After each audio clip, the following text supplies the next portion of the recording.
Welcome back, everyone, to Brawl Masters Spring 2021. I am Ready Set, and I'm joined by none other than Trev. How are you doing, Trev? I'm doing absolutely amazing, thank you. Always a pleasure to be beside you, Ready. We've got some absolutely amazing games yet again coming up in this qualifier number 3. Third one of these open qualifiers feels like they've gone past in an absolute breeze. Some good games lined up today.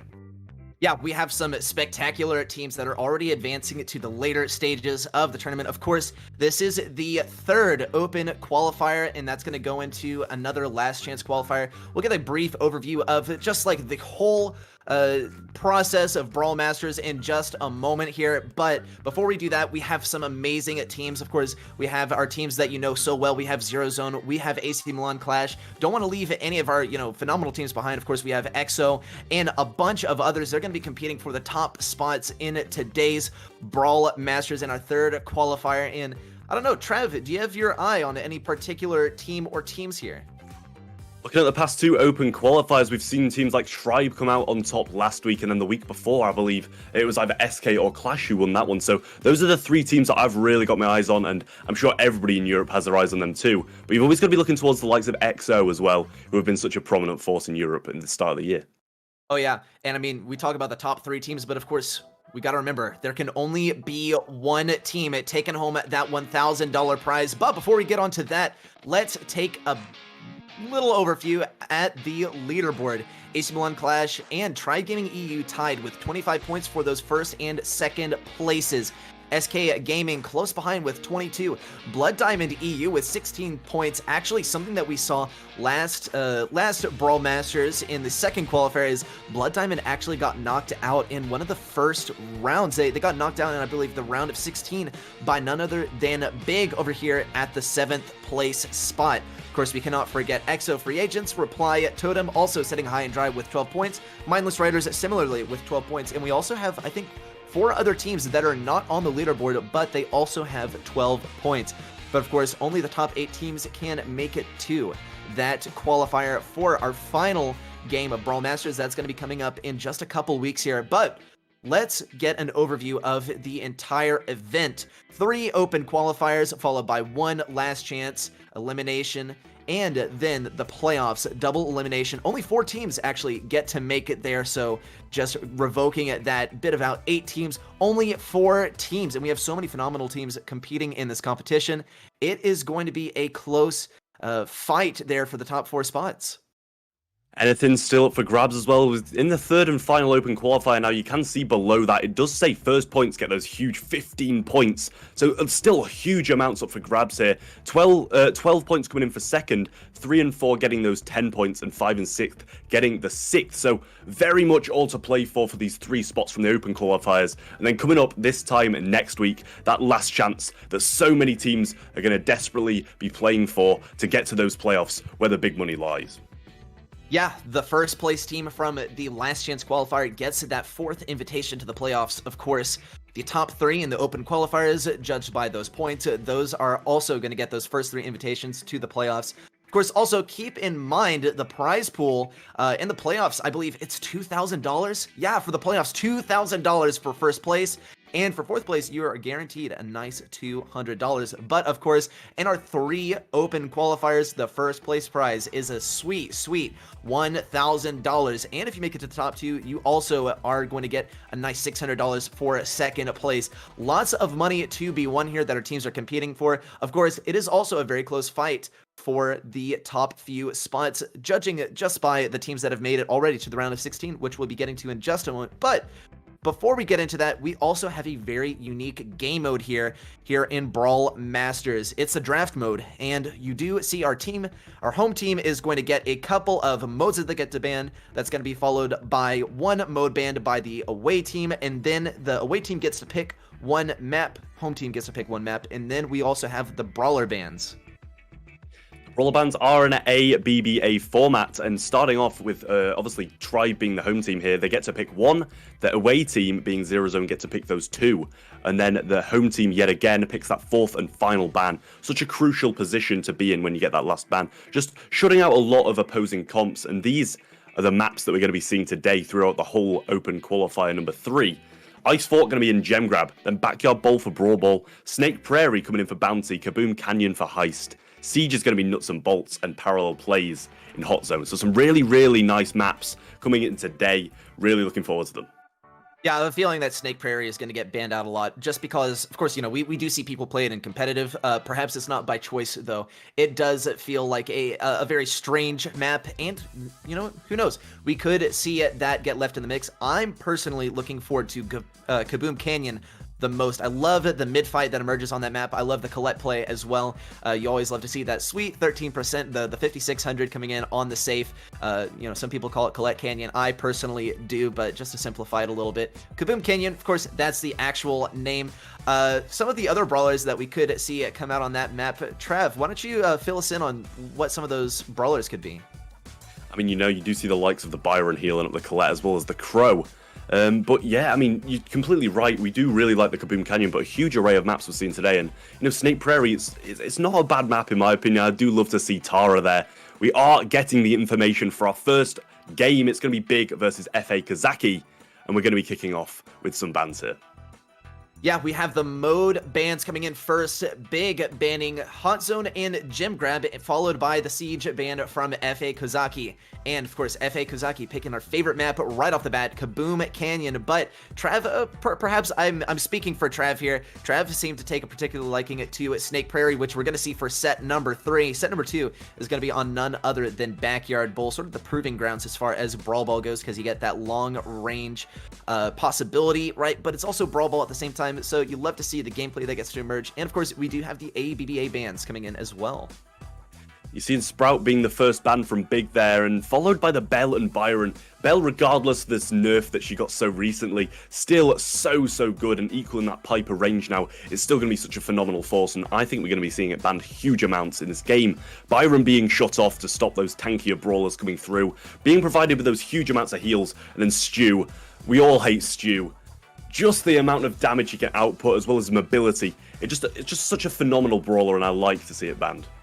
Yeah, I like it too. Something that's interesting to see that I've noticed a little bit recently is that even the absence of a Stu ban, some people have you know, just not been playing Stu. And when Stu is played, then that team doesn't win, right? It's a very peculiar one. I think that is perhaps a less confident ban there, though something that we have seen from Big, actually, of course, is something to keep in mind. They are formerly One Trick Ponies. You might be familiar with that team. They have really done their homework. They've gone back and they've done their research, and they seem to pick these very personalized bans and the mode picks just depending on who their enemy is. We did see them almost take down one of our top teams. That was Tribe just last BrawlMSTRS, and that was a phenomenal fight. Tribe, they pulled out some unexpected moves last BrawlMSTRS, but Big, they still did make it very far into the competition, and I am excited to see how they're going to be performing just in this sort of earlier stage of the bracket here. I believe in the round of 8 or 16. We will get to take a look at the bracket probably after this match, but for now we are getting ready for our next games coming up here in Kaboom Canyon, where we're probably going to see that Colette come out, not the Byron, because of course Byron is banned, but something that we have seen a little bit on Kaboom Canyon is actually the Poco pick. Yeah, I will say Poco is hugely, it's a formidable pick here, just because of the amount of heals he can output, same as the Byron. We've seen him coming along the side of Colette and just keeping it healed so well. But yeah, I'm really looking towards that Crow pick that really disrupts that kind of synergy between them when you get the slow off. You get the damage output coming in absolutely hugely.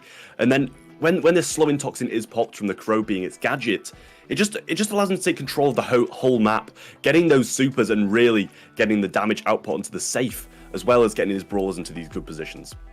Yeah, I feel like Crow is one of those brawlers where I still kind of underestimate him because he's been, you know, just in a poor position for so long. And even still, you know, you just have to play him right. And now he's just becoming so powerful, right? Just depending on whether you can play him right to deny those healer comps, right? Or get the slowing toxin, of course, one of the most powerful gadgets in the game. Just slow down your enemies and allow your teammates to get some easy pot shots on those brawlers who are slowed down.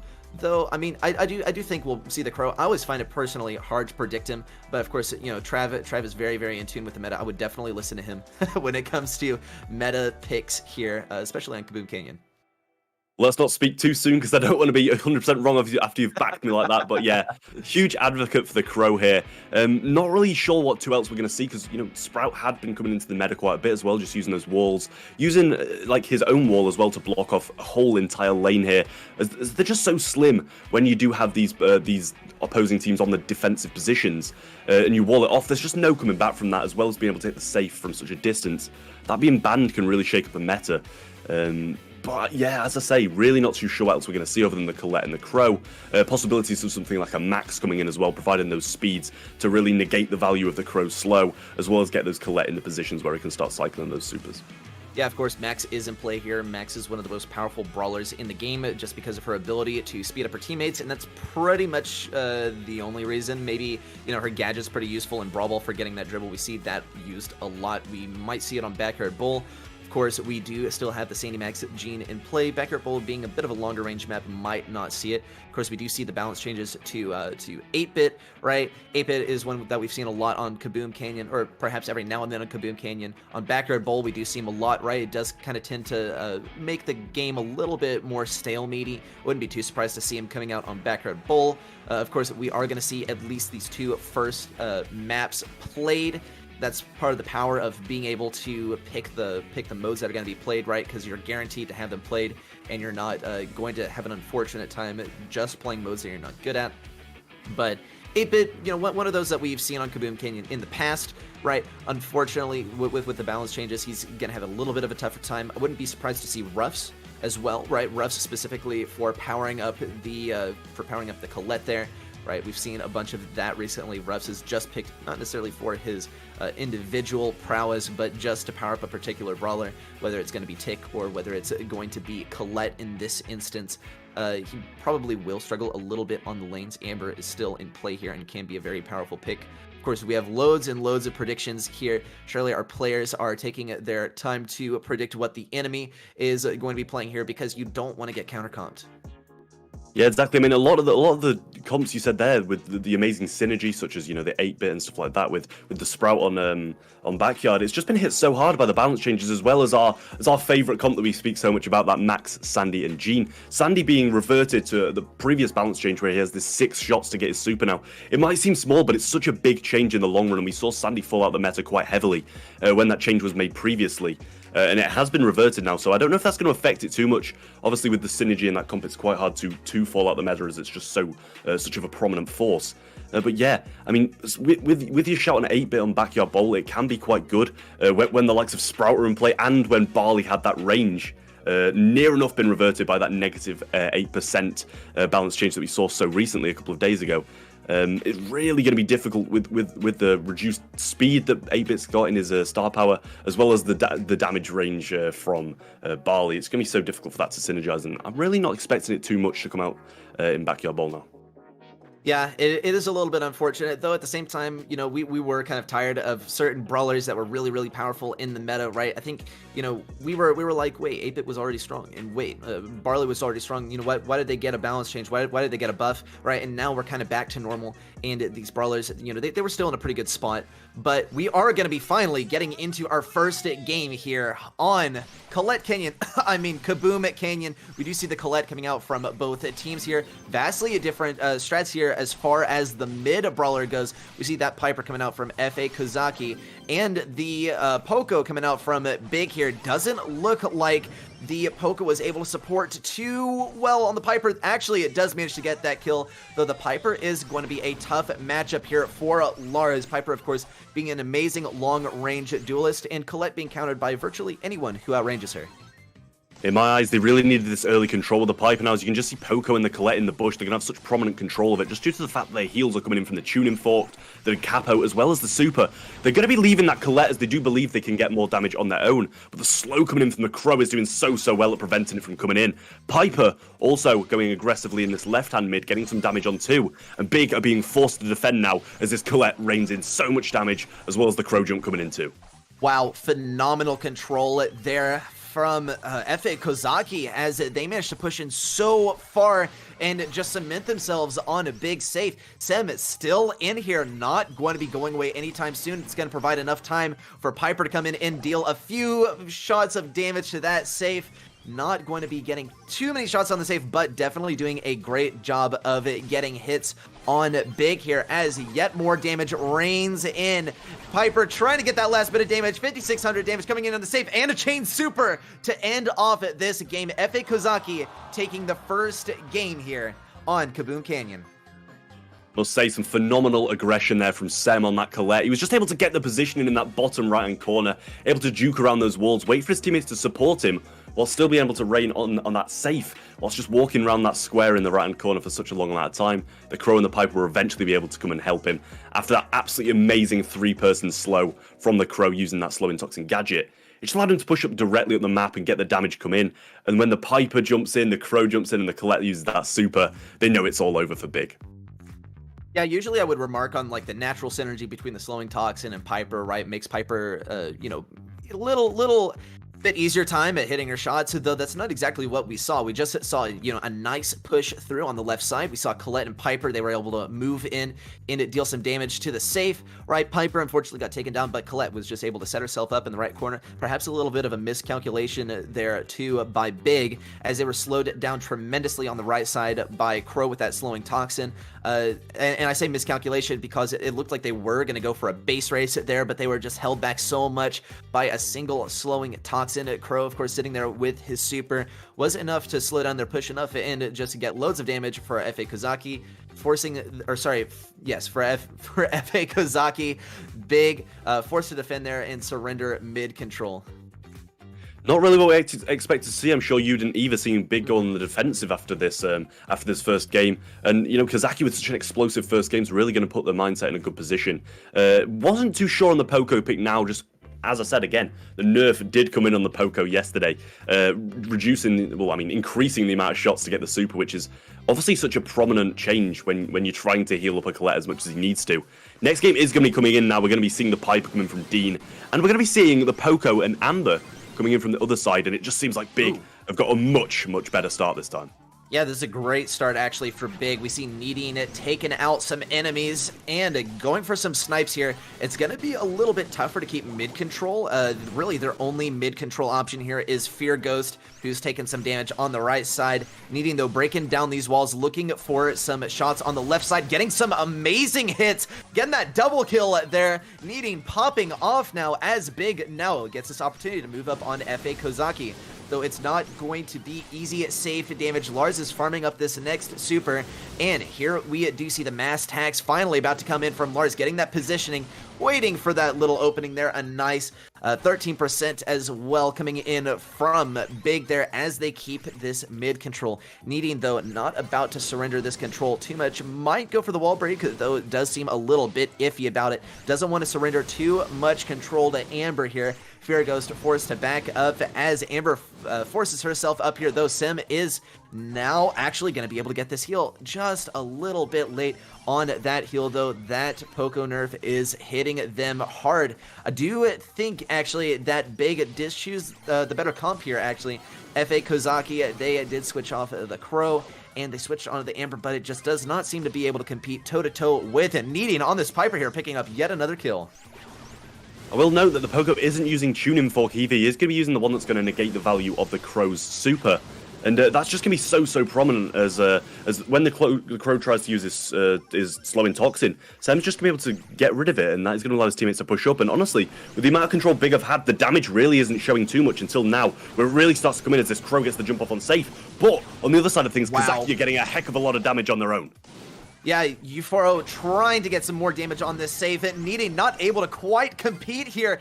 F.A. Kozaki now forced to go on the defense, though not after dealing 52% to Big. Wow, just a great amount of damage there, but it's just not going to be enough to compete here. F.A. Kozaki, they've just taken too much damage, and we do see Big going aggressive in here, trying to get the last shot on that save here.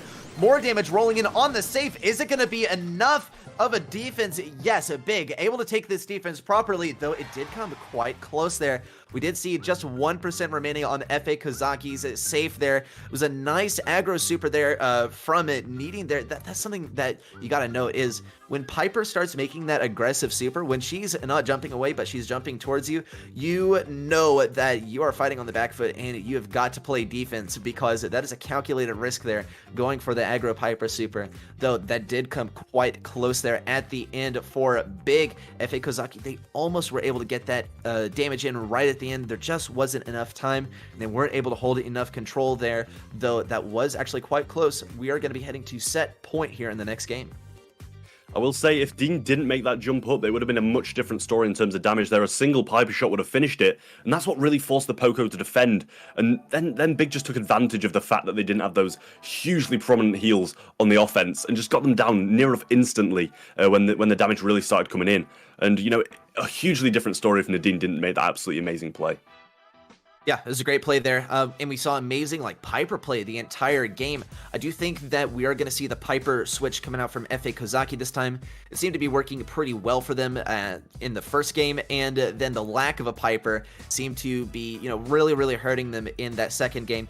Just doesn't look like the Poco and Colette synergy is quite what it used to be. In fact, even before the balance changes, it wasn't that amazing. I mean, it was definitely something to consider when you're choosing your comp, but the Byron synergy with the Colette was going to be so much better, and we did not see the Poco really able to perform even before the balance changes. So probably going to see that switch coming out from both of our teams. Neither team switching onto the Poco, though. I don't want to speak too soon. Thing is, we just haven't seen the Poco really able to perform so far. So something to consider as we head into our last game of this set. Probably gonna see that Piper play coming out from both teams. Do we see it needing on that Piper, and Euphoro switching back onto that Piper that we saw before? It is the complete mirror match down to the lane matchups. Euphoro snagging a nice kill on the right side, though we do see X going down. And this is looking actually pretty well matched between these two teams, though FA Kozaki is going to take mid control here. Yeah, I must say, Euphoro has done some amazingly good Piper shots off the start there. He wasn't near enough two lanes. Slow is going to be popped now from Fear Ghost, as Euphoro is still in a very good position. He's going to now pinch Dean. Lars, you're going to be taking him low too, and I must say, this has all been Piper so far on the side of Kozaki. Oh yeah, absolutely. This is just a Piper game right here. It all comes down to who can get those key kills, who can get those snipes. You have a lot of low health brawlers here. Actually, Dean going down to Euphoro, and loads of damage coming in from FA Kozaki. We see Sem able to get lots of hits there on that safe, and the walls coming down. Dean forced to use this super here. X going down as well, though that's one less defensive obstacle there that Big can use. FA Kozaki trying to keep this control here. Lars not going to go down. In fact, manages to defend against two members of FA Kozaki there and stay alive. Now we do see it Big healing up here. They have to make a push of their own with just 1 minute left in the game to pick up this massive deficit as far as the percentage goes. If Kozaki can hold this defensive line for long enough, and Euphoro does get another pickup, and he jumps forward as well, getting some damage with that super onto Lars. Doesn't get much value out of it, but the slow coming in from X now, and this might be too much of a damage deficit for Big to come back from in some amount of time, but X is going to use that jump into a rather weird position as Dean does just jump away, but the homemade recipe from Euphoro yet again coming in so clutch, and the super is going to connect. Only one more needed now, and it is going to come in, and Kozaki, against all odds, are going to take this first set. Wow, that is incredible. That is phenomenal play from FA Kozaki. I gotta say, I was really surprised to see that Colette super chained right there. I don't know who Colette was hitting. Perhaps just one enemy. I thought it took more than that to charge a Colette super, but of course, you don't see me pulling off these amazing Colette plays on Colette Canyon of all maps. So great play there. I think that is really the sign of a skilled Colette, is the ability to chain your supers like that, because that is the most reliable, or at least one of the quickest ways to get damage on that save. So we see Colette played so much in Heist, not necessarily because she's able to lane necessarily well. We do see, Colette trying to get the value on the super on lane, and it typically doesn't even work out too well. Colette, of course, used to get that damage on the safe, and if you can pull it off right, you can get those supers chained up there. Though that is going to be set one summing up in favor of FA Kozaki. We're going to be heading into Backyard Bowl for set number 2. Yeah, Backyard Bowl going to be coming up next, and you've always got to be thinking about that Gene Max, haven't you? Even with Sandy being nerfed, it can still be so good. And if you pair it with an Amber as well, it's such a good composition with the synergy between, if you just sub in Amber for a Sandy, it can still be absolutely incredible. When Amber really gets that speed, it's such a it scares me when you've got a speeded up Amber running at you, I will say. It's just such a good synergization between them, and that's really going to allow it to, benefit even against the 8-bits who are going to be really slow off the start. When you are going to be using that supercharged star power, it's a real dominant force. Yeah, and that's the thing is, like, I don't even know if the Sandy nerf really affects us here, just because it's such an open map. And of course, Sandy is powerful, especially when you give him the speed, but I think it's a little bit too open for us to really see him, and we do see actually the Gene and Max coming out from Big here, though they are keeping the Crow lane over here on the right side. They're not going to have that Crow and Sniper synergy that we do see coming out from FA Kozaki, though we do see both teams, they have the wall break, which is so important here on Backyard Bowl. Euphoro already has this wall break. Looks like he's going to use it on the left side. And that was, wow, that was Virgo's main defense there. And the bombs are going to be enough to take him down. Dean is going to have a significantly harder time defending here on the left side, or perhaps not even defending so much as getting this offense. Dean is going to have a harder time getting in here and not taking as many shots of damage. He's outranged by virtually everyone on the side of FA Kozaki. He's doing a nice job of dodging, but these shots are coming in hot. The combination of Piper and B is going to be absolutely deadly here for Big on the left side with no obstacles to defend them. We'll say the speed from Nadine really needs to make something happen here and just get the control back in their favor. Bear in mind, Sem does have that honeypot to be able to prevent Ghost from being able to hit him with that pull, which can be such a good preventive measure. And now the pinch coming in from Kazaki, and they start to really get them into this back right-hand corner, which isn't going to be good for them at all. If X can even connect a singular shot, the slow-in toxin is going to be such a good play here. And I must say, with Ghost having the super, it really is preventing the Crow from pushing up at all. And it's just a stalemate in mid. Dean having no walls, though, can really come back to haunt him here. Yeah, what I think FA Kozaki really wants here is they want the wall break right in front of the goal. Wow, actually, is Dean going to be able to get this? Breaking open the wall. Euphoro now forced to use that super to escape, but this could also be maybe a good play to get a proper defense. It is, of course, so tough for snipers to defend here on Backyard Bowl when that wall is in play. X just trying to get this desperate defense here, and that is going to give enough time, in fact, for FA Kozaki to push out of here. Actually, a nice play there, getting those walls broken down. It's going to allow FA Kozaki to take this one into overtime, though that could change if Fear Ghost is able to get a good super here. We do see X just trying to get this defense here, just trying to juke out Fear Ghost here. The speed is coming in, and the slowing toxin could be the killer blow. Lars, unfortunately, passing that ball to Sim, though Needy not gonna allow that one to go to waste. Snagging that ball with the gadget, and that is going to be game number 1 going to Big, and a very close one, in fact. I must say, Big, they only needed to make that one play, which they did there, to get the control when you really start getting those speeds chained, using that star power supercharged. It's going to be so difficult for both the B, the Piper, and even the Crow at some stages to hit those shots. And it really did come in irrelevant there as that slowing toxin came in. He just got the speed in time, able to negate the value of it, and they were able to just push in so fast. And Dean able to pick up that ball and slot it in just in time before the respawn came in. And that's what won Big the game. That one singular speed can make all the difference in the long run. Yeah, I think if there's anyone that we really saw struggling this game, it was X, right? X on that Crow was having a pretty tough time on the Crow 1v1 on the right side. I think it's probably because Big, they decided to concentrate their forces mostly on the right side. The only, member of Big that we really saw on the left side facing off against those two snipers was, in fact, Max, right? And that was a tough one for X to be able to push up. And of course, Crow is an important support brawler for those two snipers. So Big, I think that was kind of a nice call, right? Not to fight that uphill battle there against the two snipers, and instead focus on the main support for the two snipers on the right side. X now once again looking for that positioning, doing a pretty nice job here so far against Lars. Fear Ghost and Dean now looking for this positioning. Dean has this super ready to go, but we do see the defense there from Kozaki on the left side. It's a 3v2 here, and Lars is looking for this positioning. We do see the slowing toxin coming in from X, which is going to give this chance for F.A. Kozaki now to push in here. And Euphoro ready with this super. He's going to try and get some value with the super to try and get a bit of damage as well as that wall break. We do see Dean going down in a great play there. Euphoro and X with the slowing toxin, allowing that shot right there, as well as the wall break. Though Sim getting pulled, Fear Ghost with a great pull, and that is going to be the push that Big needs to get aggressive here towards F.A. Kozaki's goal. Say that one speed from Dean came in clutch again, and he's able to pick it up yet again, and the pull through the wall here might be allowing the goal, and it is going to, as Fear Ghost connects that pull, and Dean able to just slot the ball in nicely, as they've got nobody to cover the goal. They take that 1-0 lead, and now Kozaki have got to make something happen within the next minute, or as they're going to be going to the third and final set.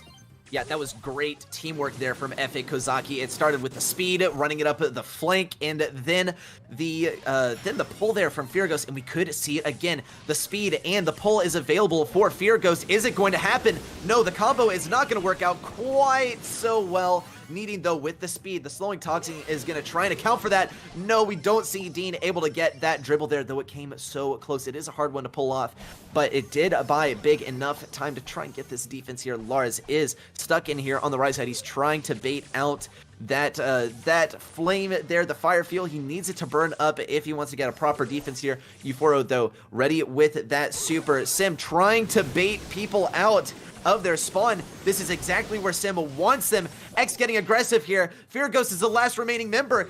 Euphoro trying to juke him out. Wow, what an amazing juke there. Euphoro baiting Fear Ghost over to the left side, breaking some ankles, and 15 seconds remain for either team to make a goal, else they're going to be going to overtime.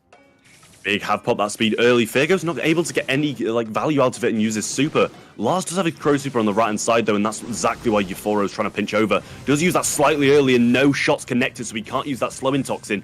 Dean really needs to get a super now, or the pinch from the X and Sem is going to come in and really haunt them as the slowing toxin does come in. He goes very aggressive, and that's not going to be the best play to make at all at this point. Fear Ghost looking extremely low now too, and Euphoro has managed to pick up his super along the way. Yeah, I can hardly blame Big for going aggressive there. It has been the max speed combined with the Gene Super that has been their key to success for this entire game so far, though they don't have those walls to protect them, and it's going to be so tough to get in range of their enemies, who pretty much outrange all of them. We do see the aggressive super from X. Fear Ghost with the response. He's able to get that kill. Euphoro now only has a super to his name to defend him here. Goes for the aggressive super and not going to be able to get that pass in. Dean now trying to get this ball in here, looking for the positioning. Fear Ghost able to get that pull, and Big taking this set. Wow, just amazing play there from Big, and that is actually going to take us into set number 3 here on Snake Prairie. I must say, looking forward to the Snake Prairie set, but the highlighted plays in both of those games that they won there was the Gene pull and the shot from Max coming in. As we said, not only the synergization between the two ballers, but the two players, the synergization they had there was absolutely phenomenal. Able to just slot the ball in, and he knows if he jukes the pull, he can't save the goal, and if he doesn't, he can't save the goal. It's a lose-lose situation if Ghost can connect that pull, and he did it perfectly. Amazing execution and great plays from Big. Yeah, it's just such an amazing synergy. It's not something that you can, just pull off without having good mechanics, right? As you said, it's that lose-lose situation that you put your enemy in, right? And that's one of the most powerful positions that you can get your enemy into, right? It's like a checkmate. You have no moves left. You are stuck, right? And that is exactly where you want to have your enemy, where they have no choices left to make. It's one of the best ways to get a really skilled player, one that has great mechanics into a situation where you are going to be able to defeat them, no doubt, no risks taken, is just eliminate all of their options for escape, right? We see it with the tactic of pinching, and we see it with that tactic of getting the speed and then getting that pull. But right now, we're going to be getting into our third set already. Our players are ready to go. No time to waste, and we do see the comps coming out from both teams. Slightly different strategies here, actually. Kozaki now going for the unfriendly bushes here. They have X on that Rosa, though we do see the different strategy coming out from Big. Of course, the Piper is a strong pick here, and it's going to enable them to have a strong defense as well. Big, they have the sight from Lars, they have the sight from Fear Ghost, and they have the wall break from Needine, so they are going to be playing on defense as much as possible this game. We'll say either one of these comps can win this matchup, but X not being able to get that star at the start is really going to come back to bite them, as you don't want to be pushing into a Piper. You want the Piper to be pushing into a Rosa. But however, with the Unfriendly Bushes combination with this Tara Super from Sem, it can go hugely in their favor if they can do it right. But Dean able to tap up Euphoria, but the pull coming in, he's going to jump over it, but Fear Ghost is going to fall regardless. And they're almost leveling out, and the blue star is in their favor now. Just a 1-star difference here. Kozaki, they're hanging on to that precious tie-breaking blue star. Lars taking a little bit of damage here, feeding a bit of supercharge there to FA Kozaki, but Big is in a nice position here. They don't have any connecting bushes that FA Kozaki can use, and they have that Tara pull available. Nadine is just waiting. He is the hunter in the hunting blind. He's just waiting for any target to pop their head out. He has some shots ready to go, of course, with that ambush ready as well. Though here comes the 20-second mark, and it's the golden number for any bounty player. Though FA Kozaki, they're not going to move in quite yet. They're going to wait just a little bit longer for this clock to run down. They know they just have one push left. Here comes X going aggressive, manages to bait out that precious Tara Super. Is Sim going to be able to get the value? There's the kill there, but Big is still in the lead. One kill is going to be the main difference. Big able to recoup this kill right here, and that is going to take us to match point. It was going to be match point either way, but in this game, it is going to be going to Big, and that is going to be match point in favor of Big. Nice defense there from Big, though it went back and forth so many times there. It was quite fortunate that Big was able to keep that defense and keep that lead there. At the end of the game, it was like I was watching a game of ping pong. I was like looking at the scores across each side of who is going to win that, but the mines coming in clutch at the end. I will say, Fear Ghost almost picking up that double kill with them. Managed to pick up the Rosa as soon as that super ran out. He was just connected with those two mines. Tara with one of them, bringing him down to a really low amount of HP. And that just allowed the pinch to come in. He fell, and the 9-7 lead going to Big. And that is going to bring them to match point in this final set. No time wasted. Wow. And they know their comps getting straight back into the game. And Kozaki, aggressive start yet again. Yeah, aggressive just on getting into the game, as well as getting that aggressive start and picking up that first star. FA Kozaki, they got to go back to the drawing board and farm up some supers here with that super totem. Big, similarly, though, they are sitting back. Actually looks like they're going to go quite aggressive at getting this first wall break, and there's really only one venue for Kozaki to push in on the right side, and you already see those Horus Bow mines are ready to go. Euphoria knows that they're there. I mean, two can play at this game. The mines going down as well. FA Kozaki, they are going to be establishing just a little bit of room for themselves. They don't want the enemy to be able to sit up too far over here, blowing up some mines. Euphoria must know where this last mine is. Lars is ready with this pull, though it might be a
Holy Crew, not so much, but this is some of, this is one of the chances.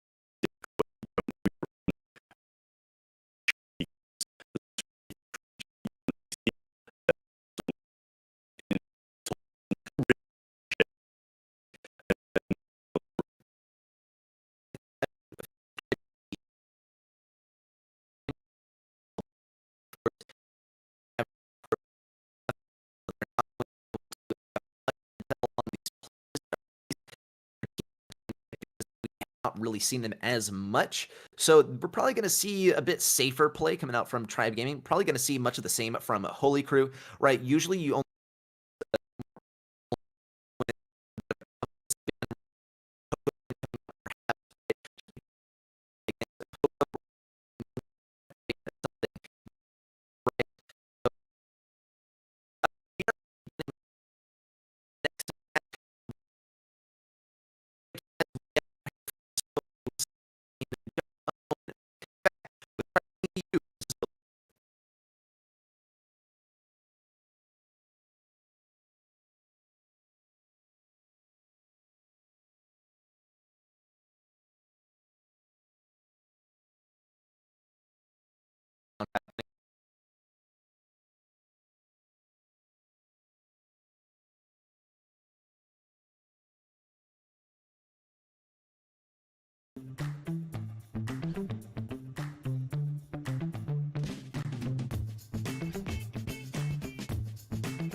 Welcome back, everyone, to Brawl Masters. Hope you're having a nice day, and we do have those sound issues fixed, so you absolutely love to see it, and I guess you love to hear it as well. I don't think seeing was really the issue there. I think it was more of an audio issue, though we are back, and we are ready for Tribe Gaming EU versus Holy Crew. I hope y'all are ready for an epic match coming up, and I also hope our players are ready with those map picks and bans, as well as those brawler picks and bans.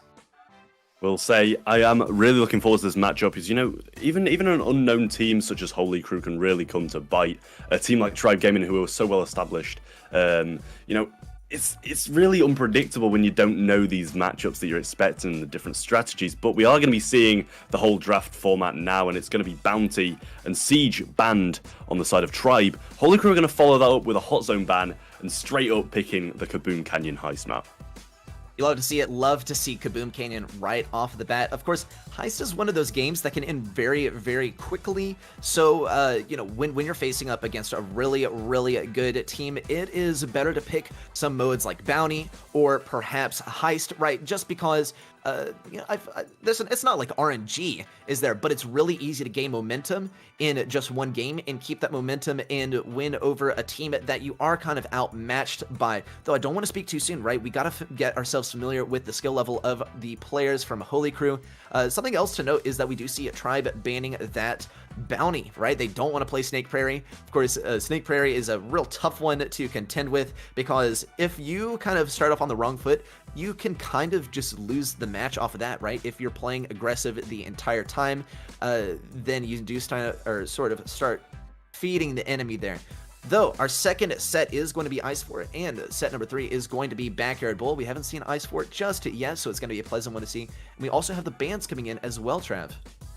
Yeah, Bell going to be kicking it off with this ABBA format, followed by the Stew and the Byron. We've seen these exact 3 bans last game, but the difference here is going to be the Poco, and that can make a big difference.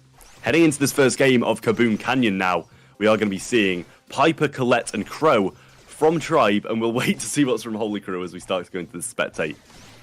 Wow, I gotta say that Safe is pulling some amazing moves right there. Though finally we do see the matchups here. It is not quite a mirror match. We do have the 8-Bit coming out. Of course, 8-Bit got a bit of a nerf here in our last patch, and we do see the Piper response there from Tribe. The question is the wall break going to be the key to success? We, of course, have a spin here on the Piper, looking for that wall break. Already 13% coming in from Tribe Gaming as they look to set up control here. It's going to be a tough one, actually.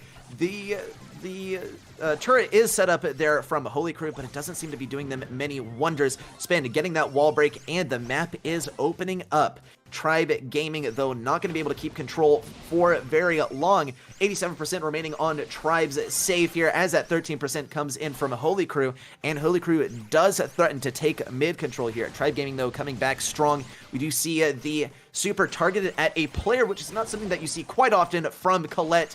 Casey not able to get too much damage on that save. It doesn't manage to return out safely, though Tribe Gaming, they do manage to take control here and keep that control as more damage rolls in on the Holy Crew's safe. 8-Bit, regardless, the nerf going to be seen playing here, and the turret is thrown extremely far back, and Colette is going to trickle down with that Crow damage that has just come in. And now Spen is going to be in a very advantageous position over both the 8-Bit, the Crow, and the Colette, as this range is going to be so phenomenal. And without this movement speed, it's going to be even more difficult for the 8-Bit to dodge. And you are seeing that as the damage onto the Brawlers does start to come in. Yeah, an even tougher one, especially 8-Bit versus Colette. It's a great matchup for Colette, given that she can easily dispose of that turret. And as we head to the last 30 seconds of the match, Holy Crew, they have a lot of slack to pick up here. They do have mid control, and they do have that advantage. Here comes the damage booster, and Crow jumping in, and of course the Colette super. And we do see Holy Crew now starting to take the advantage here. Are they going to be able to keep it, though? Damage coming in from Crow, and the lead has not quite gone to Holy Crew just yet. The 2% difference could be the key to success. We do see a bit of damage from Colette coming in, and that is going to be Holy Crew taking the advantage here. They are going to be taking game number 1 here from Tribe Gaming EU, and though this is just game number 1, this is already a bit of an upset. We do see Holy Crew, the lesser-known team, managing to take this win in the last few seconds over Tribe Gaming EU, our former champions, or at least, I guess they do hold the title from our last Brawl Masters last week. I will say, you know, I am a bit familiar with a couple of these players, a couple of Polish professional players in here, really, really strong players, and that kind of showed us, even with the 8-bit against, you know, the Colette and the Piper, which is a really unorthodox pick at this point, he managed to come through at the end, get the damage in, and I think it was just all plainly down to that Crow being an annoyance in the left-hand corner towards the end of the game. It kind of focused both Spen and Tom's concentration over to the left-hand side, and KC was just trying to do all the holding of the other two brawlers on his own, and it just allowed him to push directly through him and straight to the safe. Yep, absolutely. And, you know, I think that's exactly it. You got it right on the nose there. We're probably going to have to see some Crow counterplay coming out in our next game, right? That's what Tribe Gaming, of course, now they have that knowledge, and I think that is the sort of disadvantage that Tribe was coming into this game with, was the lack of knowledge about the enemy team, right? Holy Crew, they are a little bit lesser known. Tribe Gaming, that, you know, the coaching staff doesn't have the advantage of knowing exactly what they're going to run or exactly their history, but Tribe Gaming, we probably will see them come back in a similar fashion to Big, as we saw earlier. Big, we saw them go up against Tribe Gaming, right? And so we do kind of have an idea of how these teams work. Tribe, are they going to be switching things up? No, they are staying on the same comp. Holy Crew staying on the same comp as well, though Tribe, they do have the advantage of knowing what the enemy was going to run, so they can come into this game with a bit of a more developed strategy. The question is, are they going to be able to keep that knowledge to their advantage? Holy Crew, they are coming off of a win, so they do have the advantage of momentum here. We'll say same comp coming in from Tribe, obviously, as we can see, but a couple of the brawlers has been swapped around as Spen slots onto that Colette and Casey onto the Piper. Self wall break coming in now, just so it's a bit easier to open it up and get those 3 lanes justified. And now Spen has picked up his super and going to be using it directly onto the safe. 18% lead in Tribe's favor directly off the start, but the turret is eventually coming in from Naui. However, KC, with that homemade recipe, picking up a kill and some further damage. Yep, Casey getting a nice wall break there. Already some damage coming in from Holy Crew. Still, Tribe Gaming holding the lead here. Is Casey going to be able to keep this mid control? We do see that plugged in working wonders there, actually. Overlaid in 8-bit, that combination able to get some massive damage there on Tribe Gaming safe. Tribe Gaming now falling behind just a little bit, though they do have the advantage of having more brawlers on the field. Casey looking for this control here, able to get that kill onto 8-bit, and we do see Tribe finally able to snag some control here. The first super coming in from Colette and Spin. Is he going to be able to stay here as Colette? We do, of course, have Crow Tom here on Crow on the right side, and Crow was the brawler that we did see giving Holy Crew a good amount of control there on the left side, rather, for the majority of that last game. Tribe Gaming cementing this nice lead, getting a 35% advantage on Holy Crew here. If they can just keep this advantage here and keep this mid control, then it's going to be looking very good for Tribe heading into the last 30 seconds of this game. Yeah, I will say, Tribe are remaining in a good position here with only a little bit of time left. And Spen remaining on this left-hand side, using that the range peak against the Zac. Obviously, it's really good positioning from him, and he's picked up his super now, which can be devastating as more percentage rains in, and KC still hitting as many shots as he has been throughout the game. Tom with a jump on, and I don't know if it's possible, even with this position now, for Holy Crew to come back from this deficit. Yeah, it doesn't look possible here for Holy Crew. We saw Tribe Gaming coming out with so much more control this game. Of course, the Crow jump, but it's just not going to be enough. Getting 1% damage on the safe. If anything, the Crow few coming out. Wow, did y'all see the trophies on that Crow? 1,200 Crow. I mean, of course, Holy Crew, right, we didn't expect them to be, doing so well versus Tribe, but of course, these are some good players, as evidenced by, I guess, their latter gameplay. Tribe Gaming, though, they are picking up steam here. It's a similar sort of story that we saw to Big in our first match of the day. They did have a bit of a sluggish start, but they are picking up steam, getting that momentum. This could be the start of Tribe's momentum here. They are bringing us to 1-1 in set number 1 here on Kaboom Canyon. Yeah, I will say Tribe showing a much better gameplay there, and really boding well for them heading on into this third one, as they have proven to their opponents that their comp is definitely better. It was obviously just the swap of brawlers which really showed it. As I said at the start, Spen on the Colette and Casey on the Piper really did seem to work a lot better, as Casey was hitting all three of those homemade recipes at perfect times on the Crow for Tom to be able to win that matchup simply. And it's exactly what happened, and then the damage started running in. I think they had a triple kill at one point as well, which really did allow them to cement that win. Absolutely. I think that switch up right there as far as brawlers, of course, Spin pulls out some great Piper plays there, but of course he is a great Colette as well, so maybe that was a necessary switch. We're going to be heading into our last game of this set, and we do once again see that switch. Spin staying on that Colette. It worked last game, so don't fix what ain't broke. KC is staying on that Piper, though, looking for that next wall break. Though this could be a bit of a tougher matchup here. KC versus Naui here. The Nanny is an interesting one coming out here. I think Holy Crew, they did have quite a bit of trouble getting on Tribe's safe there, and with that teleport coming out, well, of course, no teleport from Nanny. Of course, we do have the return to sender, which is an interesting one. Usually we do see the Nanny paired up with the teleport here, though so far it looks like it has worked out sort of well. Holy Crew getting that first bit of damage on Tribe's safe, though Casey getting some snipes here. Spin also looking for control. He has that ready with the super Spin, though not going to be able to escape the return to sender, because of course we did see that return to sender rework where the invincibility is not going to prevent you from getting hit by it. More damage coming in from Holy Crew, and Tribe Gang falling behind just a little bit as they try to take back this mid control. And really not getting any value with his supers on safe. He's having to use them on the defensive. And Overload jumping now, amazing, and he doesn't manage to get the slowing toxin off in time, but it's not going to stop Zach from using that super in on the safe. And now slotting into the center, hitting Casey for an absolute maximum amount of damage Nanny can do, putting him in even more of a dangerous position here, and a huge percentage deficit now for Tribe, as now he keeps on hitting these shots. Return to sender going directly to KC, bringing him to 26 HP. And now, Spen also not in a good position as he's low. And this is looking really good for Holy Crew heading on into this last 40 seconds.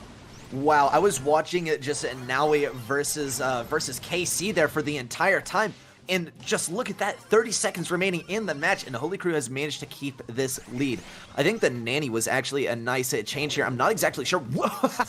Goodbye, KC, it says Naui with that super right there. The Nanny has been posing some major issues here for Tribe in this game. I think a necessary switch up that was. We do see Holy Crew now pushing all in on this left side. They are getting sniped out by KC, but the mission does not seem to be to get damage on the safe. It seemed to be to slow down Tribe game. The question is Spin going to be able to get enough damage on the safe? The damage is rolling in. We do see the super coming out, and wow, a 9% difference there for Holy Crew to be able to take this first set. Unfortunate there for Tribe Gaming, who we did not expect to see get taken down in a set right there, but that is sort of what we were saying about Kaboom Canyon. It's heist, right? It's one of those where you can get the upper hand on an enemy that does have a advantage on you as far as experience or as far as mechanics, just because it is a peculiar one, right? And you can just get some nice pushes in there and get loads of momentum, just short-term momentum, right? And then fall back on that defense for the rest of the game. I think it was a great pick there, actually, from Holy Crew to pick that Kaboom Canyon as set number 1. They do manage to take set number 1, and that is going to take us into Ice Fort for set number 2, and Holy Crew does have the advantage of momentum here. The Tribe Gaming, of course, historically, they do have the advantage here as far as their gameplay in the past and just their innate mechanics on their players. Well, I will say, feeling deja vu here as we saw the exact same thing coming in with Big losing their first set, and obviously they were the superior team in the end.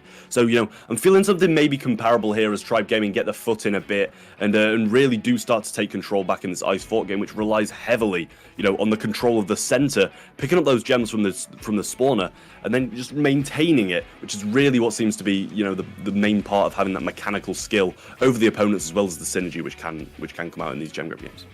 Yeah, another thing I think here about Gem Grab is it's really dependent on your comp as well, just because it is a control-based game mode, and in order to keep control, you need to consistently win those lane fights, and you need to get the proper matchups and that sort of thing, right? It's not just about it's not about heist where you're just trying to get damage on the safe, and you can kind of hone in on getting damage on the safe, and you don't have to worry too much about control. Of course, Kaboom Canyon, as far as heist map goes, you absolutely have to get control. It's very dependent on that mid fight.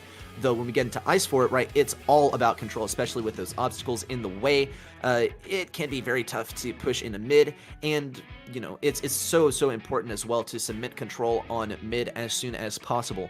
One pick that I am a little bit suspicious of here, we could see that Sprout coming in. We will get a review of the bans as well, so that we can make some more accurate predictions of the brawlers that we're going to see here. But of course, the 8-bit, right, not gonna see him as much as before. We do actually see that Sandy, or sorry, no Sandy. We see the Gene and the Max and the Tara coming out here from both teams. It's the mirror match. Sandy used to be a very common pick here, but of course with those balance changes, it's going to be far less common. We do see that Tara coming out for it, that sight in the bushes, as well as that very powerful super. It's the double pull coming out from both teams, but it seems to be working out better for Tribe so far in the absence of any supers thus far. Yeah, I mean, kicking off with a 4-0 lead now, and Casey eventually picking up super. I will say Tara's going to be so good with these gadgets at tanking the gene pulls, but it feels like both of them are just using them so early, and there you go. Perfect example of what I've just said, as Tom uses that perfect timed gadget to tank the gene pull, and it just allows Tribe to get this control back now. As Spen does have his pull in hand, just waiting on KC getting the super, which he does, and now this could be really dangerous for Holy Crew if they don't back up. Oh yeah, Holy Crew at risk of getting pulled, though. Doesn't look like we have a pull in play just yet. Tom now looking for this single super, an excellently positioned super there. Of course, Tom being a cracked out Tara player, getting the maximum stun on that super. Tom ready once again with that super, just trying to get players out of position. A great combination there from Tom and Casey there to keep control. We see all these gems dropping at Holy Crew spawn. That's exactly where they want to have those gems, to have them out of reach for Tribe and in position for them to grab as soon as possible. Though Spin and Casey in good position to grab this final gem. Overload with the pull, but it's going to be matched by Tom's own pull, though that countdown is going to be interrupted, but only momentarily. Casey grabbing this next gem. Either one of them needs to go down for Holy Crew to stop this countdown here. Tribe, though, looking at very safe here with this first game under their belt here in set number 2. Yeah, well, I mean, Tribe obviously playing that so well, and they just had them in the spawn for the majority of the game. You know, Holy Crew were showing some signs of life towards the center when they really did take the control back, but, you know, when Tom hit that Tara pull and able to just take the control back in a 3v2 situation, it really made them push back when the max speed did start to come in. Even Spen missing that pull, it still provided them with a lot of pressure. And in the end, they were able to just maintain that control that they retrieved from that one push, and last out the gem spawner and just get that countdown down. Yeah, I think this next game, I think one of the main differences that we saw between these two teams was the Tara play, right? We saw Tom getting those pulls on the enemy Tara and just getting the maximum stun out, not only going for at least 2 brawlers on those pulls, which we do typically see from a Tara, right? Of course, it is one of the most powerful supers in the game, if not the most powerful, and you can pull the entire team with it, but of course, you know, your enemy's going to be prudent. They're not going to allow themselves all to get in position to be pulled by that. Of course, a singular super there is going to be enough to get you massive control, something that we need to see a little bit more from Holy Crew in order to keep control.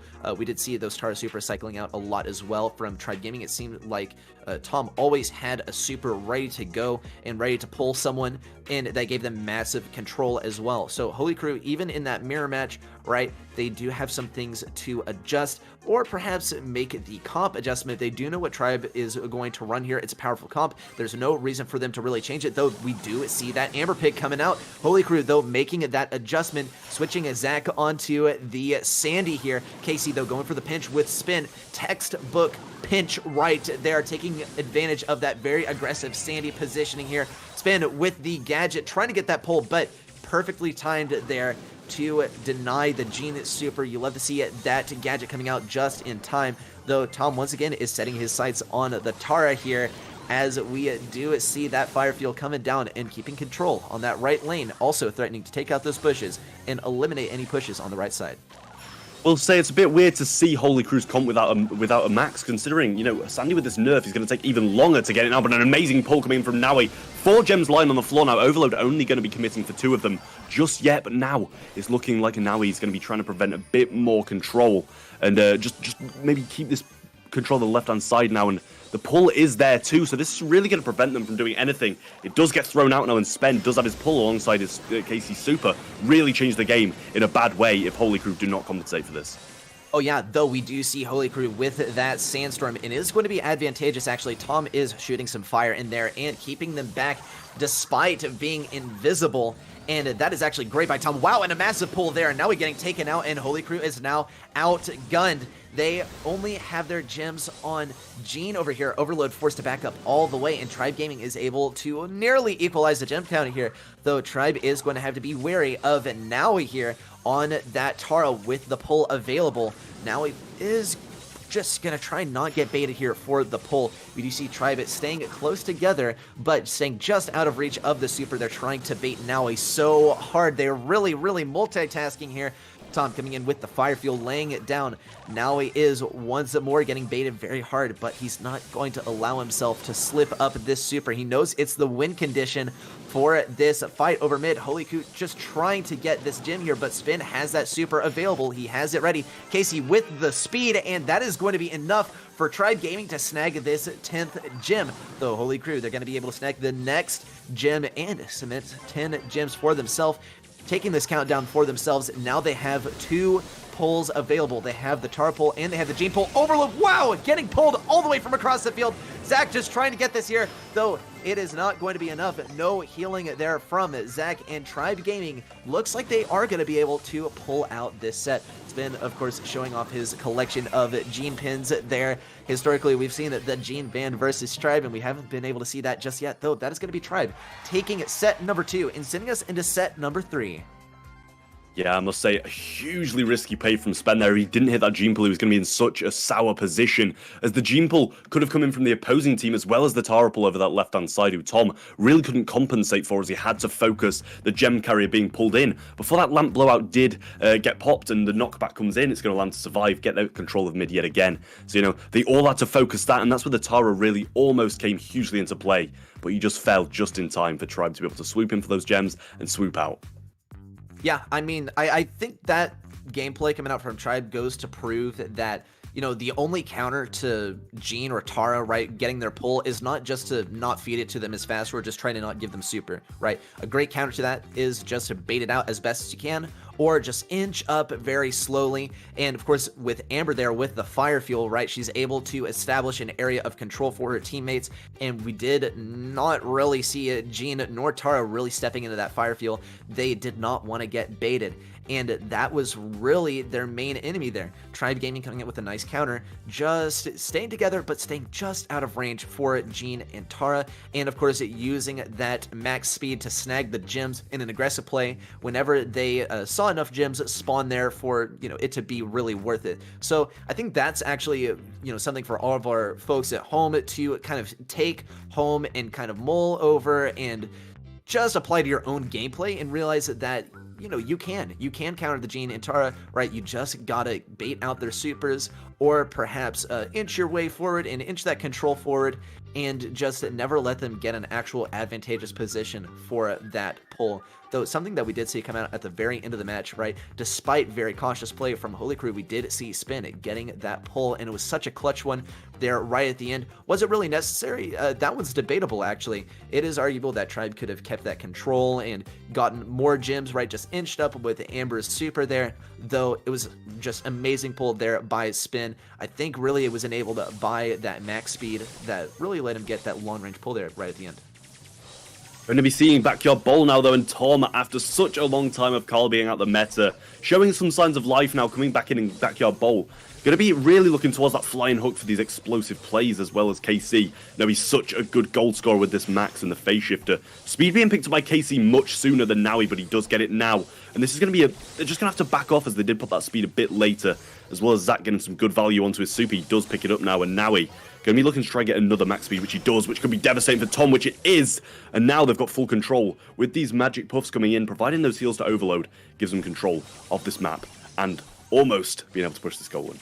Yep, it's a tough defense, as always, on Backyard Bowl, though Tribe, they seem to be handling it pretty well. Holy Crew, they are just trying to keep this defense, though it doesn't seem to be working out too well. The max speed is just sometimes too much to contend with. Tom trying to get this offense. Casey looking to get damage on Naui. He's not able to get the kill, though.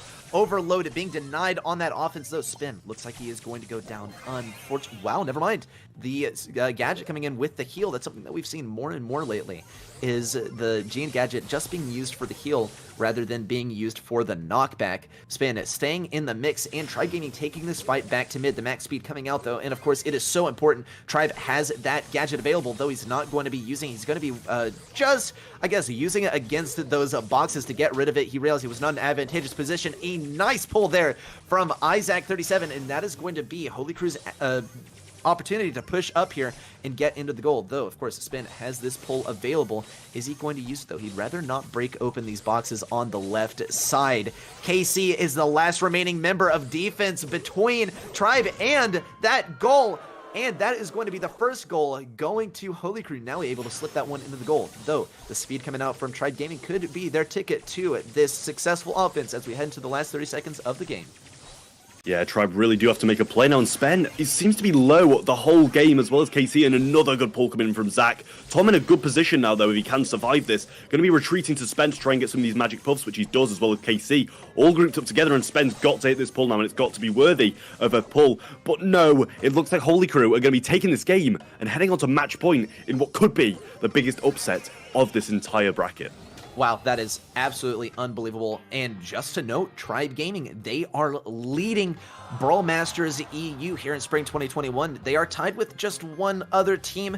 Of course, after this, of course, it's Clash, right? It's Clash. I mean, I shouldn't have even had to think about that one. Tribe Gaming, EU, and Clash tied with 25 points there at the top of the leaderboard, but that could actually change. We did also see Blood Diamond. They were sitting high and dry, but then they got taken out, down by Big in our last BrawlMSTRS. This could be a similar tale. Holy Crew, they have brought us to match point. In fact, Tribe Gaming EU, though, they are kind of comeback kings when it matters most. They are going to have to take this one back with 2 games won in a row. Holy Crew, of course, they have the advantage of that momentum, though Tribe Gaming, despite having a pretty good comp there, maybe a little bit suspicious on that Carl. It didn't seem to work out too well. I think it could have worked really well. It just did get shut down pretty hard by the Crow, but of course, Tribe, they can't account for that, though they're going to have to account for it with no more losses remaining in this set as we move on to match point. You know, I'm kind of imagining Tribe are going to pull out the mirror. Yes, they do. Just as a mid-sentence, cut me off short. But yes, they do pull out the mirror, obviously quite confident in their abilities to be able to take this one. And Spen, looking like he's got a good amount of supercharge off the start, does take a lot of heavy hits to it for himself, though, and KC doing the exact same, keeping himself moving to get this supercharged a bit faster than Naui if he can do. But he does manage to get it, but yet again, the same as we saw last game, the other one popping at the exact same time, going to be forcing a retreat from Tribe now, but it looks like they're staying on the aggressive, as Spen is providing these magic buffs hugely, and now going to be so close to another super for the Gene, and the ball slots through anyway, and Tribe take the 1-0 lead. That explosive offense is what we've been needing to see from Tribe, and it's what we could see once again if they can pull it off. KC now ready with that speed, speeding up both Tom and Spin. Is this going to be it? Tribe Gaming, they have switched that Crow out for the Carl, right? Carl, we saw it didn't work out so well. Now we do see the Crow matchup here. Of course, mirror match, though it does seem like Holy Crew is pushing back Tribe here. Tribe, they gotta be able to fall back, but also bounce back. The offensive super, Tom is able to secure a couple of kills here. We don't see the gadget to heal up. Is Casey gonna be able to get this? Wow, Spin with a nice pull, and that is exactly what we saw in our first match of the day. It was the max speed to flank, and then of course that Gene pull to eliminate the defense there. We are heading into a double match point with a very, very quick win there from Tribe. Tribe. This could be the comeback, though. Holy Crew, they cannot be closer to taking down the #1 team here in Brawl Masters EU Spring 2021.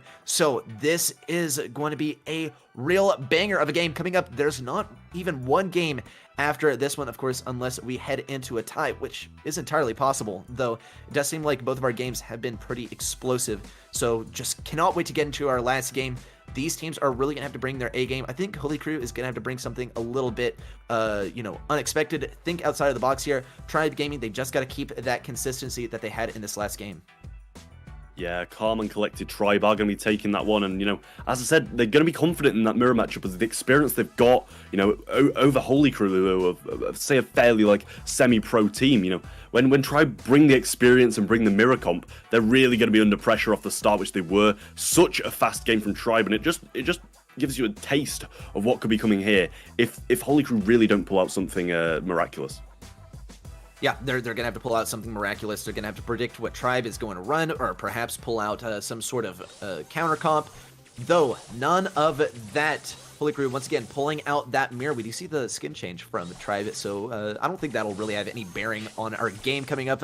Though, Tribe Gaming looking for control here. Similar story, though, from Holy Crew. It looks like most of them are poison and the slowing toxin coming in. We do see now a forced to use that gadget as the ball travels over to the left side, and Tom now goes for this positioning. We do see the speed coming out from Holy Crew, but it doesn't find much value as it is used to push that ball back up to mid. Overload going down, and 2 members versus 1. Now he's the last remaining defense for Holy Crew between them and this goal. Overload now going for that aggressive super, and the pinch coming on to Spin as this 3v1 appears here at mid. The speed coming in for Holy Crew once again as the fight now goes to Tribe Gaming EU's goal. Yeah, Spen able to hit that pull there as he knew one of them were going to get pulled through the wall anyway. So he thought, I may as well get some value, get this control back in our favor whilst doing it. So he does that, and now Tom going to be connecting a couple of shots over to Naui. Going to be forcing him to retreat even without popping the slowing toxin, just because of the fear of it. Casey able to pick up his super now, going to provide it to both his teammates. Spen does not have that pull yet as the charge wasn't enough off that previous one, but an amazing slowing toxin coming in from Tom with a possibility to jump here, but it looks like they're just going to keep calm and collected. Spen is going to miss that pull though, and that's probably going to open a lot of possibilities for Holy Crew to push out now.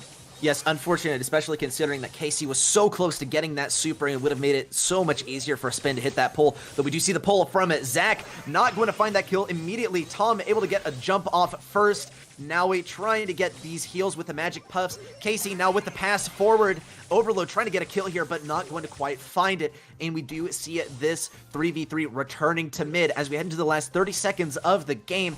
We are probably going to see this head into overtime considering how evenly matched this game has been so far. Overload finding the advantage here on the right side as far as health goes. Tom, though, baiting out some shots from Overload. We do see the speed coming out as well. Tom has that speed advantage. Spin and Casey finding that, not going to find the kill, though they do find the pull. Zach forced out of position, and Casey is going to be looking for this next super as well. The synergy, of course, between Max and Gene is paramount, and it is going to be, of course, the key to success for either team in the remaining few seconds of the match. Now, another minute on the clock as we head into overtime, and neither team has any obstacles to hide behind. Holy Crew definitely on the back foot, though, on this one. They have significantly less health, though. Overload is in a strong position. Do we see the pass there over to Overload? Overload probably going to look for a super here if he gets particularly low on health. The speed, though, coming in from Casey. Is it going to be enough to get this goal, though, for Tribe? And Spin able to slip that one into the corner. That is going to be this match going to Tribe in a very close upset there. I think this one was very, very close for Tribe, and we have some really good teams coming up later on in the bracket, though this could be a little bit of foreshadowing. Tribe, of course, managed to advance later into the tournament. Probably the expected outcome coming into this one, though Holy Crew did manage to prove here that Tribe Gaming, they can be taken down, right? And this is going to be a bit of a precedent for the rest of Brawl Masters today. Yeah, I must say, Tribe hugely on the back foot through a lot of that game, I will say. And, Holy Crew, a team who we hadn't heard of before, really showing us why you can't underestimate a team at all, especially in these best of threes, which can really go either way. But yeah, Tribe going to be advancing onto the quarterfinals now. Just what they needed, securing a few more points in their bank. And, that's just working on guaranteeing them these playoffs, as they are in first place now. Yeah, we will be heading over to the bracket, though, to take a quick look at what teams have advanced to these quarterfinals. Here is the EU Open Qualifier number 3. This bracket is brought to you by G Fuel, and you will be seeing the AC Milan Clash, Mindless Riders, Blood Diamond EU, Esport Empire, Tribe Gaming EU Big, SK Gaming, and Galaxy Jupiter all progressing to the quarterfinals. Wow, and we just watched Big and we just watched Tribe Gaming EU, and now we get to see these guys butt heads in the quarterfinals coming up very soon. Our quarterfinals are coming up right after the break, and as Trav pointed out, we got some bangers coming up. You're not going to want to miss it, but make sure you get up and stretch, and if you have G Fuel on hand like I do, make sure you have a sip of that, because you're not going to want to be falling asleep, if that's even possible. I mean, these matches are so exciting, but make sure you're ready for the quarterfinals. We're going to be back after a short break, so we'll see you in a moment.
Welcome back, everyone, to Brawl Masters Spring 2021 here in EU, and we are going to be getting into the quarterfinals. I hope you had a nice break.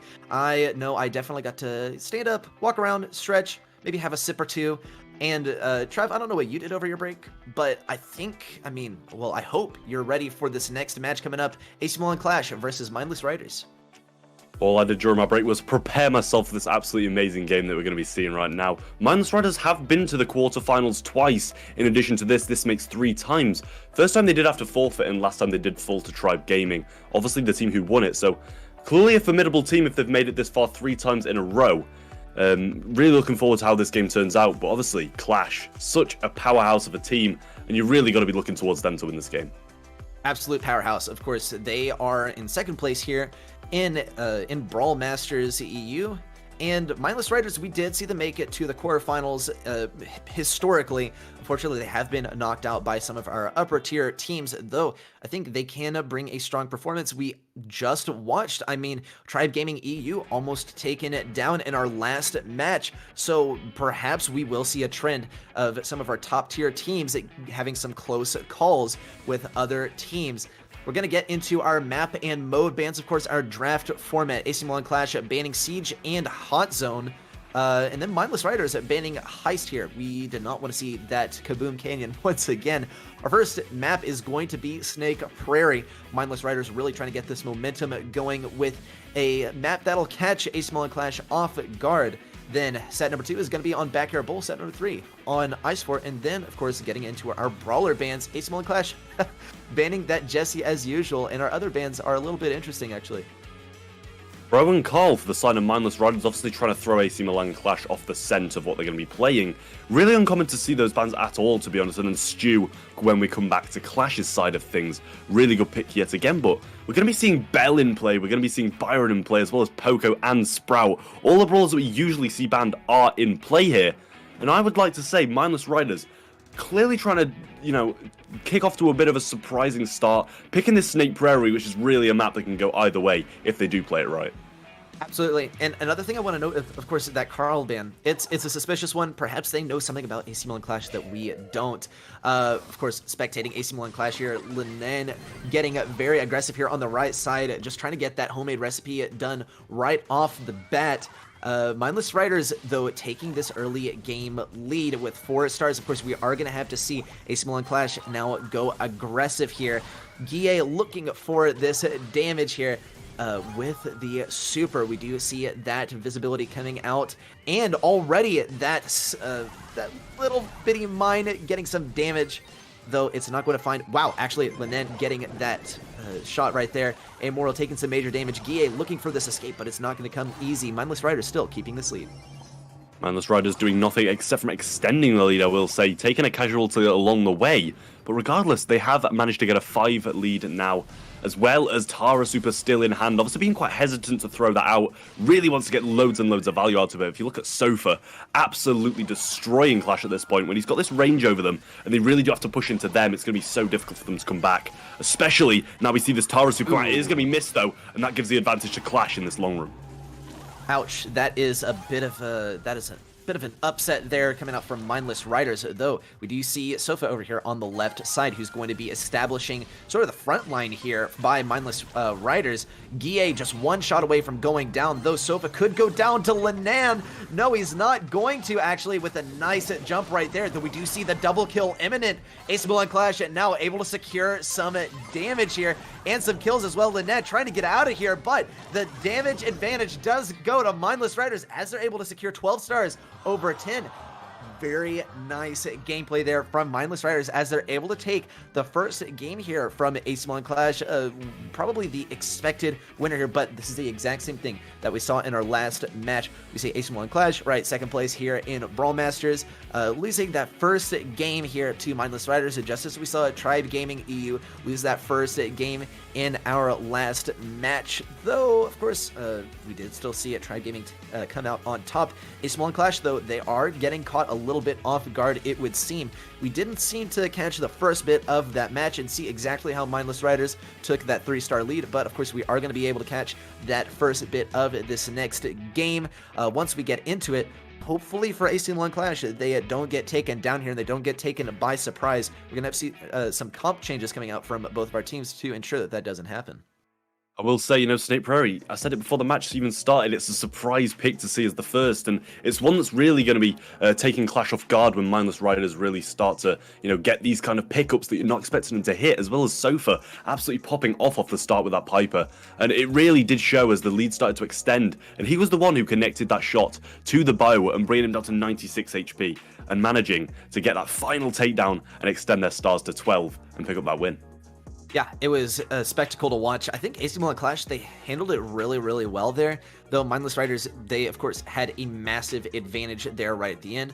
Of course, Snake Prairie, when you're defending, you have practically won, is a thing. And it does take either a slip-up or an amazing offense from the enemy in order to get that advantage back. It's a real tough one. We're going to have to see what exactly is the approach this time. AC Milan Clash going straight for the star. Lynette going for some damage here. Is he going to be able to get the kill is the question. It all comes down to who gets that first kill. Guille able to secure that first kill as Tara, and an excellent pinch there from both Lynette and iChaos. We do see 2 kills coming out here. Sofa going down just as Guille goes down, but AC Milan Clash, they do have the advantage here. As far as stars, they need to be able to defend the left side here. If they're able to get this kill onto Sofa, then they can break open this left while using Sofa Super, though we do see iChaos throwing down some mines there on the left side. We do see actually Tara here ready with super. Both Taras equipped with that super, ready for the defense or the offense if necessary. Guille actually sneaking around the left side here to try and get something surprising, catching him off guard, managing to secure a kill here. AC Milan Clash keeping this advantage as far as stars. iChaos now able to secure 1 kill, soon to be 2, unless he gets some assistance from Lynette. Is it going to happen? iChaos trying to get even more damage. AC Milan Clash keeping this advantage. Another surprise super coming out from Guille, not able to secure that kill, but AC Milan Clash could not be further in the lead here as we head into the last 40 seconds of the match. 14-3, and all eyes on Clash on the defense here. It'll be so difficult for them to push up, and the vision comes in from Chaos now, and it does take out Sofa after Linane did connect that shot. The pull from Gromo Boy could be coming in now, and he does throw it out preemptively. Not going to be connecting, but not to say the least, as Guille hits an absolutely perfect super, as well as the Nane picking up a snappy double kill and picking up this win. Huge win for Clash here after a devastating loss in the first game, and that's exactly what they need to get this momentum back in their favor. Yeah, something tells me that a team of the caliber of AC Milan Clash was not expecting to really have to bring out, their A game in the first game. But when they did have a bit of a struggle against Mindless Riders, they said, okay, fine. We'll go 100% this time. AC Milan Clash with a dominating victory here, only being brought to that 27-11 count after they practically just stood still at mid there right at the end. They knew they had already won the battle, though that is going to bring us to 1-1 in set number 1. AC Milan Clash had a very strong performance, and they do have that momentum going into game number 3 here in set number 1. Mindless Riders, it doesn't seem like they're going to have such an easy time as they did in game number 1, though that could really turn around. AC Milan Clash, they did manage to get 2 kills right off the bat there in game number 2. Mindless Riders, they had a similar story though in game number 1, where they were able to secure some early game kills, and that is what gave them control in the early game. So it really does come down to just like the first 20-ish seconds of the match to determine who gets that star advantage and who is going to be on defense for most of the match. And we did see, Mindless Riders, they had a great defense despite an amazing offense from AC Milan Clash. It managed to give that first win there to Mindless Riders, though it all comes down to the next 20 seconds, it would seem. Mindless Riders, they got to have this offense. They already lose Gromo Boy there, and it is not looking good so far for Mindless Riders. Vision with the Psychic Enhancer coming in from Guille alongside Linane's absolutely incredible Piper is just too much for them to handle off the start, and the break already comes in, boding so well for Clash as they're on the defensive. One side broken with a Piper in play is so hard, as the Tara can just sit over the right hand side with that pull when he gets it, and then Linane can cover this entire left hand side with the ambush damage over the left, and it's just going to be so hard for Mindless Riders to get back into this one. Yep, classic. Wow, actually a nice pull there, and Lynette is able to finish off that kill that Guille started. I almost wanted to say Leguille there. It is so tempting sometimes to read out the name changes that the players have changed their name to. Mindless Riders having to push in here, though. They have a 3-star deficit to make up here. Guille looking for this next super. He just got taken down there, though, by Sofa, though we still do see AC Milan Clash in the lead here. iChaos really trying to draw these enemies over to the right side here, where he does have those mines set up, though it doesn't seem like they are biting. Lynette trying to keep this pressure up on the left side. We do see the super coming out from Guille. Guille able to secure a kill, but Mindless Riders with that blue star, they have managed to keep this lead in their favor. Now, this one is actually at risk of going to Mindless Riders right here. AC Milan Clash, they're going to have to pull off an amazing offense here in the last 20 seconds of the match, but we've seen how that one went in game number 1. Lynette not able to secure these shots that he needed to. Guille, though, ready with this super. Is it going to pay off? A massive kill there from Lynette, and iChaos now going for this escape, but does he even really need it? Does not need that escape. AC Milan Clash trying to keep this defense here, and that is going to be set number 1 going to AC Milan Clash in a very close one in game number 3 of set number 1. We're going to be heading into set number 2 here very soon on Backyard Bowl, but that one was just back and forth for, it seemed like the last bit of the game. Very, very close there, Trev. Seeing Clash having to go on offense that late on in the game really made me think that Mindless Riders were going to take that one by storm. But Nane is just so good at that Piper. Even without any visions or anything like that, he's able to just connect those shots onto Sofa. And when the pull did come in from Guille, it really just showed him exactly where he was, managed to pick up that kill and get that lead, which was big enough for even Chaos to be able to fall and maintain that win. Absolutely. AC Milan Clash, they do seem to have that momentum going now, though. And of course, Clash, a very, very talented team here on Brawl Ball. They don't have that Jesse that's going to be in their mix. Of course, for some reason, it seems like they always ban Jesse, and then the one game where they don't ban Jesse, Jesse is played by the enemy team, and it does seem to throw a wrench in their plans. Mindless Riders, they gotta be prepared for the sort of Brawl Ball gameplay that Clash brings out, because given that they are such an accomplished team in this mode, it's going to be a tough one. Of course, another thing to note is that this is the mode that AC Milan Clash picked for set number 2, right? They know that they have the advantage here. AC Milan Clash, they have won the game that was picked on Mindless Riders terms, and now it is time to head onto AC Milan Clash's playing field. It's going to be a tough one for Mindless Riders to keep up with, but they did bring a strong performance in the first set. Are they going to be able to keep up this sort of medal that they have against AC Milan Clash? Well, only time will tell. Already getting into game number 1 of set number 2, and AC Milan Clash, they are already setting up on this right side, getting this offense against Mindless Riders, backing them all the way up to their goal. You know what I like to say when Clash are playing Brawl Ball? It's Lenane's goal scoring ability, and a beautiful pass from Chaos comes through and allows Lenane to get the ball in nice and early on into this game. Still maintaining all of his gadgets, which we know he likes to use so well. Chaos with the pull connecting now. Going to be allowing Lenane to get the speed, and a huge breakaway play going to be coming in from Clash now. As that charge shot is missed, the phase shifter comes in, and an early game from Clash as they finish this one up and get this match point capability in this next game.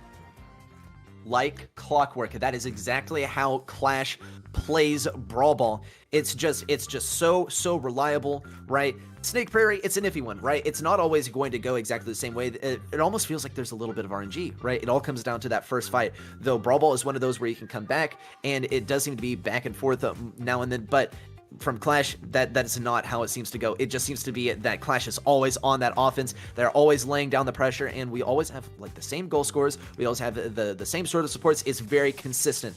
Ask professional players, they will say it, that the most important thing in competitive play is consistency, right? Are you able to depend on this teammate? AC Milan Clash, they are very consistent. We have Lynette in position. iChaos now looking for this support. Is he going to be able to get that pass onto Guille? No, actually, iChaos able to slip this one into the goal, and AC Milan Clash taking this first goal very early on, just within the first 30 seconds of this match point. Yeah, amazing slot in there from Chaos, and he has managed to get this early goal, which is going to be so beneficial for Clash. We know they like to keep the aggressive plays going, though, which we are going to be seeing now. And alongside that, the connection from that damage, the defense, like, negator, should I say, as he does mark him with that super. And now Lenane going to be picking up the kill, but there's 2v1 in this mid now, and this is going to provide so much pressure for the side of Mindless Riders, as you're seeing. And the gadget has been placed, but still, it remains in their favor, regardless of it being 1-0 up. Oh yeah, though AC Milan Clash, of course, here on defense, they do, of course, have the advantage of iChaos being equipped with that gadget for the stun, right? That is their main defense against the enemy as we head into some very close range fights, but it doesn't seem to be happening too quickly. Lynette and iChaos keeping up the fight here at mid. The last remaining member is iChaos. He has to rotate back towards this goal because he has the only stuns on his team. It is paramount that he stays back here. Very near miss there on the pole there for iChaos, though AC Milan Clash still going to manage to push up here on the left side. Lynette trying to get in here with the super equipped. Not going to get the trick shot, though. Leguier now on the right side, finding positioning on this ball. We do see the super coming in from Mindless Riders. They're going to be able to get a kill off of it, but they do lose a couple members in the process. AC Milan Clash going to keep up the pressure here at mid. They just have to keep this mid fight going and not let Mindless Riders near their goal, and they have this match point in the bag. The 15-second countdown mark coming up, and AC Milan Clash are setting themselves up for a goal. Yeah, it looks like Chaos managed to pick up his pull here as well, going to be preventing him from picking up the ball, and that means Guille can just slot it in, but no, he lamped below out him directly back onto the ball, you know, rubbing a bit of dirt in the wound, and then this is still going to be Clash taking this game and moving directly on to the next round. Wow, and we did see the attempt at a trick shot there, right? The alley-oop sort of attempted there. It didn't quite happen, but it was some nice showmanship there. Of course, AC Milan Clash, right, in no surprise, going to be taking this match. They're going to be advancing to the semi-finals. We're going to be getting into our next match very shortly, though I do want to talk about that last match right there. Something that we've seen a lot is when a team is faced up against a team that just seems to outmatch them, they do kind of go for heist and bounty, right? It's those games that get very, very close, and even the best teams do seem to have a few holes in their defense there in those sorts of game modes, right? A trend that we have noticed so far in Brawl Masters with, of course, the ability to pick what game modes you want to play and ban some game modes, and something that we can expect going into the remainder of our quarter-final matches. AC Milan Clash, though, of course, going to be heading on to the semifinals to face off against, well, I guess another very OP team here in EU. Yeah, definitely so. I mean, it's nice to see Clash move on because it promises another absolutely phenomenal game. Having a look at the quick little look at the bracket now, they are going to be playing against Blood Diamond EU, who have made it here before. In the first qualifier, they were able to make the semi-finals again.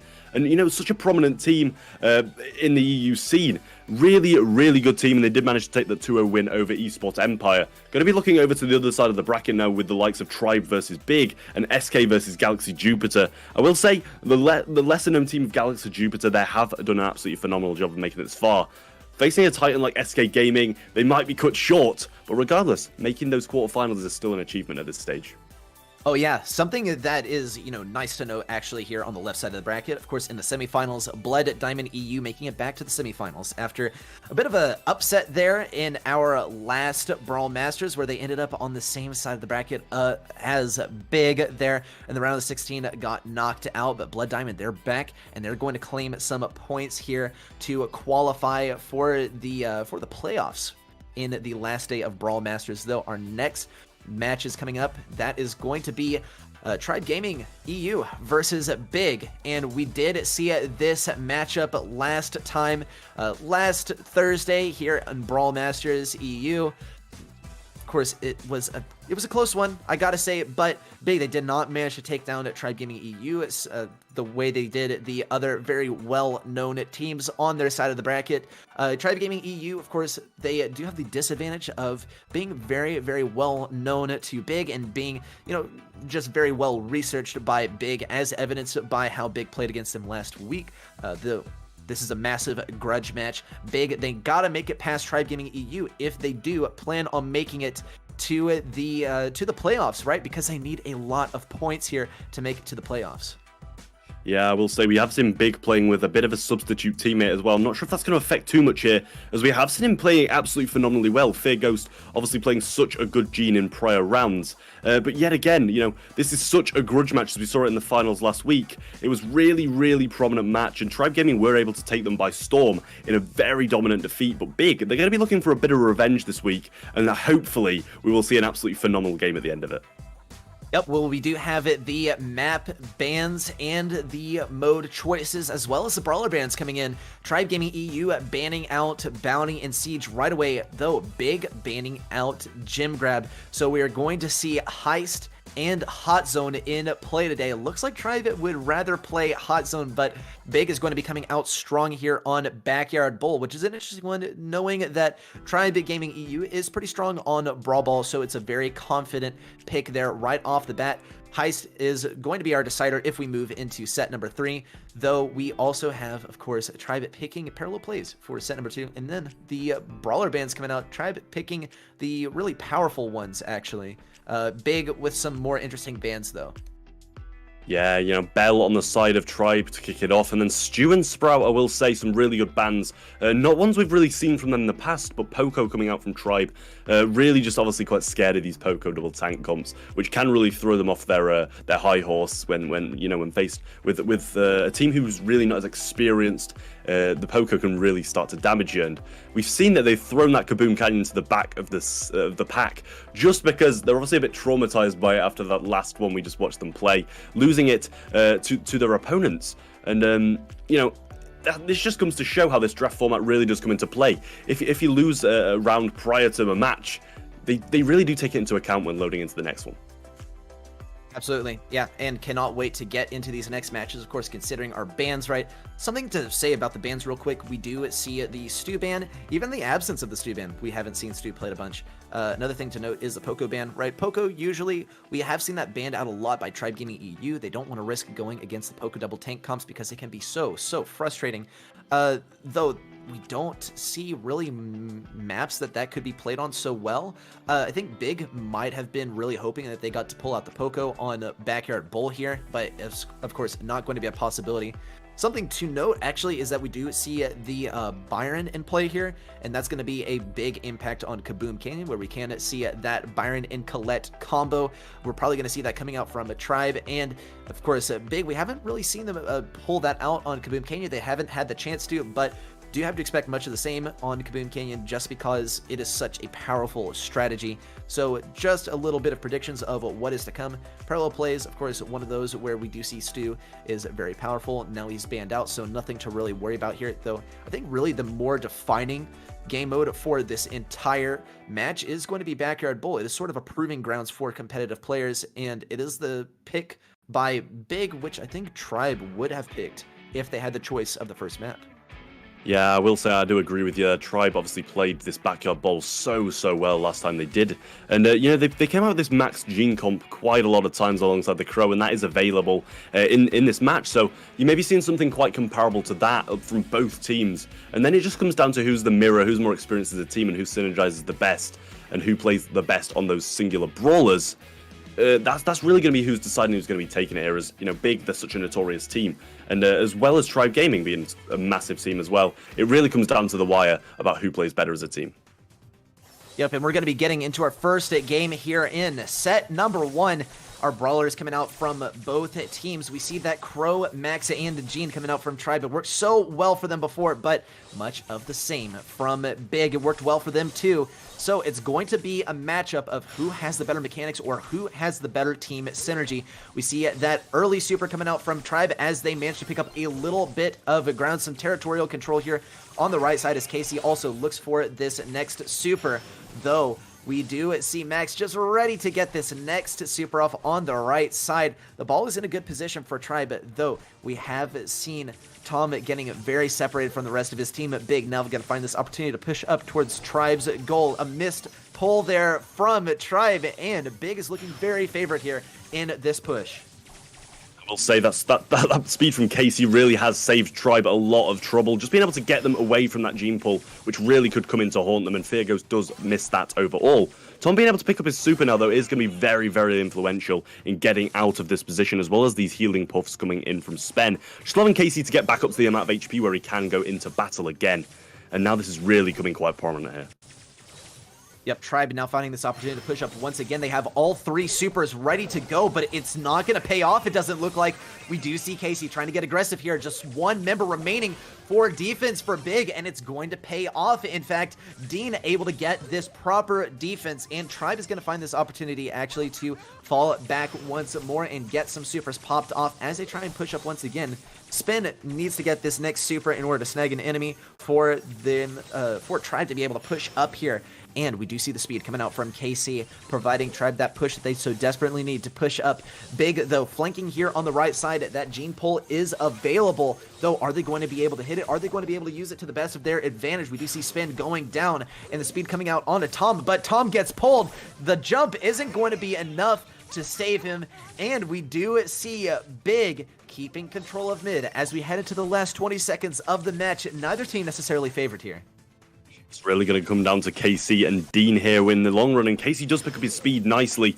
Magic Puff's being provided too. Just give these 400 heals per second. As small as that sounds, it really is hugely influential heading on into these tight moments where they do fall low. You've seen the whole of Tribe low now and a lot of Crow hits being provided, preventing the heal up altogether.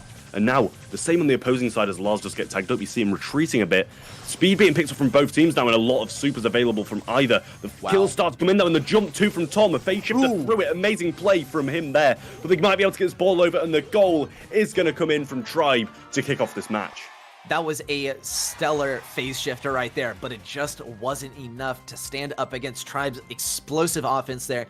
Of course, this is the same comp that we saw take them to victory in our last match involving Tribe Gaming EU, and they just seem to play, pretty much the same every single time, right? They do have a good offense there at mid. They do have good mid control, but it does seem to always come to overtime. But the main thing is that Tribe is able to consistently win this game, especially with this comp in overtime, even when faced with the mirror matchup. So something that we can expect going into our next game. We're just one game in here in set number one. Big, they are going to have to account for what Tribe is bringing to the table. Perhaps their, main ticket to success here is in fact going to be some sort of counter comp, right? Because Tribe has been consistently running the same comp, and they have pretty much no reason to actually change it unless they are expecting a bit of a change from Big. So Big, that is going to be the safest bet for them coming up, is going to be the comp change, because even if they don't change the comp, they are going to be, it seems, outmatched as far as the mechanics go and as far as team synergy goes with this particular comp. Yeah, I'm going to have to agree with Aaron. I mean, I don't think there's really much reason for Tribe to swap at all. On the side of Big, it's going to be so difficult for them to find a counter here. Just because, this comp is so good overall. There's not really any difficult points in it. So, you got this Crow slow coming in, the Toxin, as well as the speed. It just synergizes so well. And there's just no cracks in it that Big can exploit. And that is why we're going to be seeing the mirror again. And they're just going to be trying to change up their gameplay a bit more and come out on top in this one.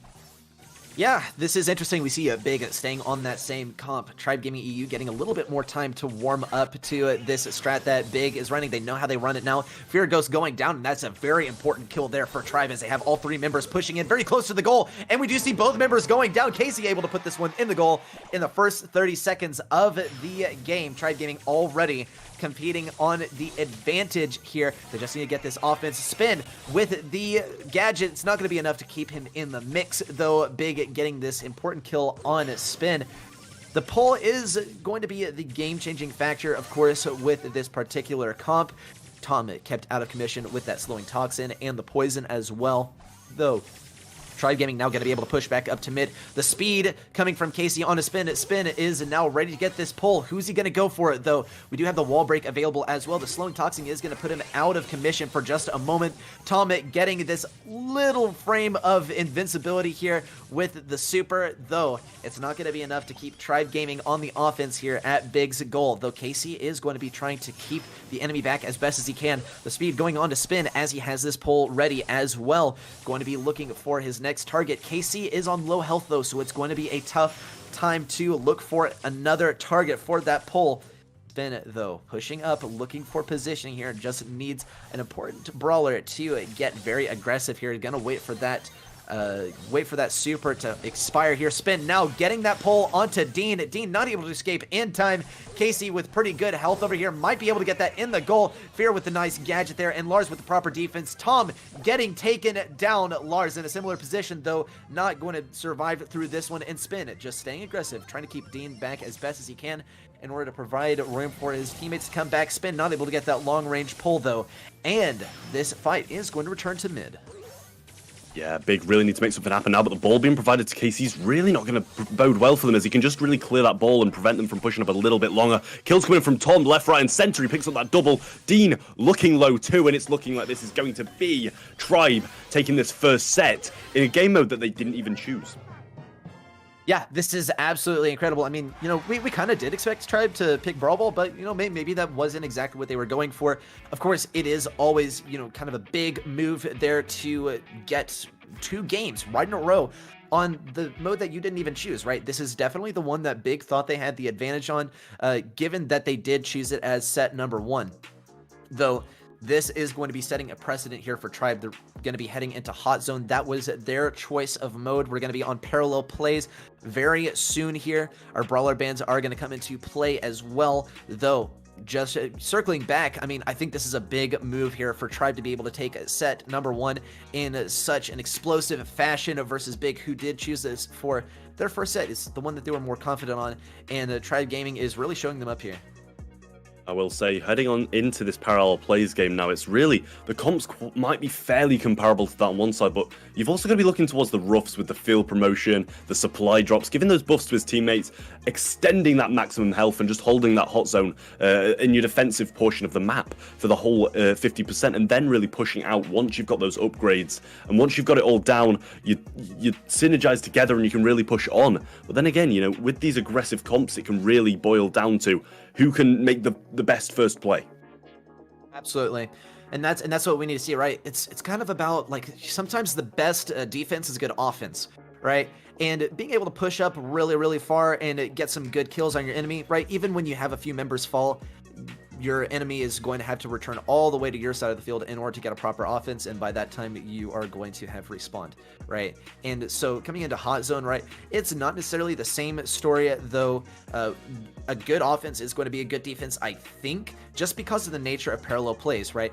Getting yourself set up on that Hot Zone that's closer to your enemy's side is a great way to keep them trapped in their spawn, especially because the quickest route to the Hot Zone that is nearest your spawn is a massive choke point, or rather a very small choke point, but it's a really tough one to get through, and it can be a just a massive choke point to try and push through. We're gonna have to see what emerges here with our comps. We do see the binary coming out. Tom actually switching onto that Carl. It didn't work out so well for him earlier, but it is a strong pick here on the Hot Zone, given that Flying Hook's ability to transport him so far and get him a free massive push onto that further away Hot Zone. Spin trying to keep up this offense on the left side. It's going to be the more important thing for Tribe, it seems, to get this early offense onto the right side, though it doesn't seem to be working out so well. We do see Big actually getting the advantage as far as percentage here. Now, keeping this capture on the right Hot Zone, as Tribe actually has fallen behind significantly, nearly by 50%, as they are neglecting to capture their nearest Hot Zone and rather going for this further one on the far right lane. You can really just see the difference in playstyles between these two teams when you look at the percentage on the zone. 50% already collected on the defensive from Big, and then looking to go on the aggressive now. As soon as they've capped that and got these field promotions, and you're looking at Fear Ghost, such a good amount of HP, as well as the buff to his damage too. Nothing to really tank it with at the moment in terms of Jesse turret or anything like that, so it does come in, and Tom gets taken out immediately. Looking to try and provide Dean with a power-up too now on the side of Lars, and this is really just where Tribe start to come back and get this percentage evened out, as they are on the defensive quite heavily now. Yeah, this is an interesting one. I think, you know, maybe we raised some questions as to whether Tribe was ever at a disadvantage or were, you know, playing on the back foot at all this game. Looks like what they're really trying to do is go for capture on the right Hot Zone and then force Big to just throw themselves at the left Hot Zone for as long as possible. Because that is sort of the trap that we do see teams fall into here on parallel plays, where they are, you know, ahead by a long shot, but then they just start throwing themselves at the left Hot Zone thinking, oh, well, we just need a little bit of capture here. We're just behind by a little bit. We just got to stay on the point for a moment here.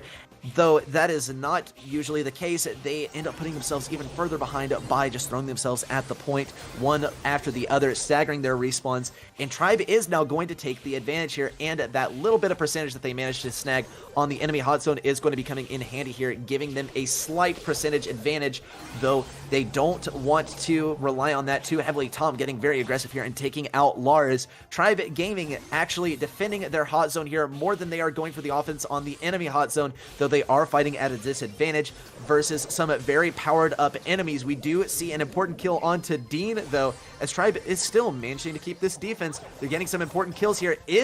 Yup, Feargo's going to go down, and Tribe still keeping this lead as we head into the last few seconds of the match. You can never rely on a small 5% lead, though, but it looks like they're going to be able to, as Tom does push up and secure a few more percent on the right-hand zone and secure the win, doing just that. And Tribe are going to be heading on to match point in this next game of Parallel Plays. Wow.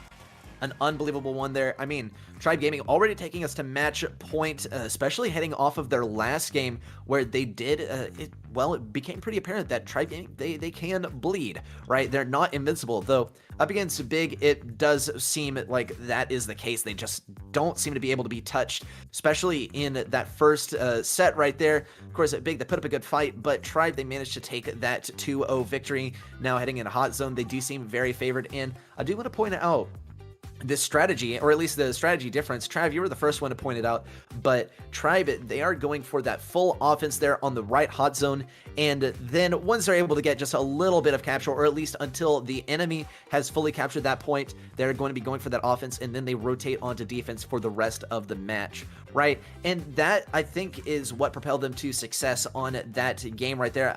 You know, perhaps it just appeared to be a closer game than it actually was, but they were fighting on defense against 3 enemies who all had Russ power up, and yet they still managed to keep that defense and hold that defense. It's a very strong defensive position on that hot zone on the left side until, you know, you have lost it for the first time, and then it becomes very hard to push into.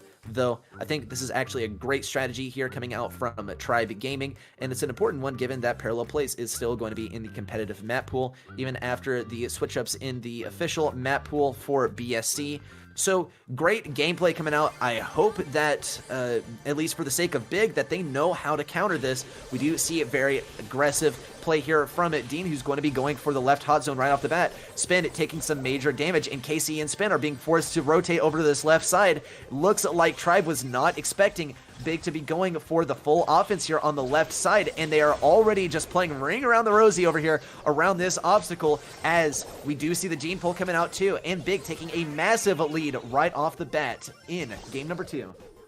Yeah, as you said, Tribe really weren't expecting him to take this kind of aggressive stance on things, as Dean just pushes directly up that left-hand side through the bush and gets a lot of percentage secured.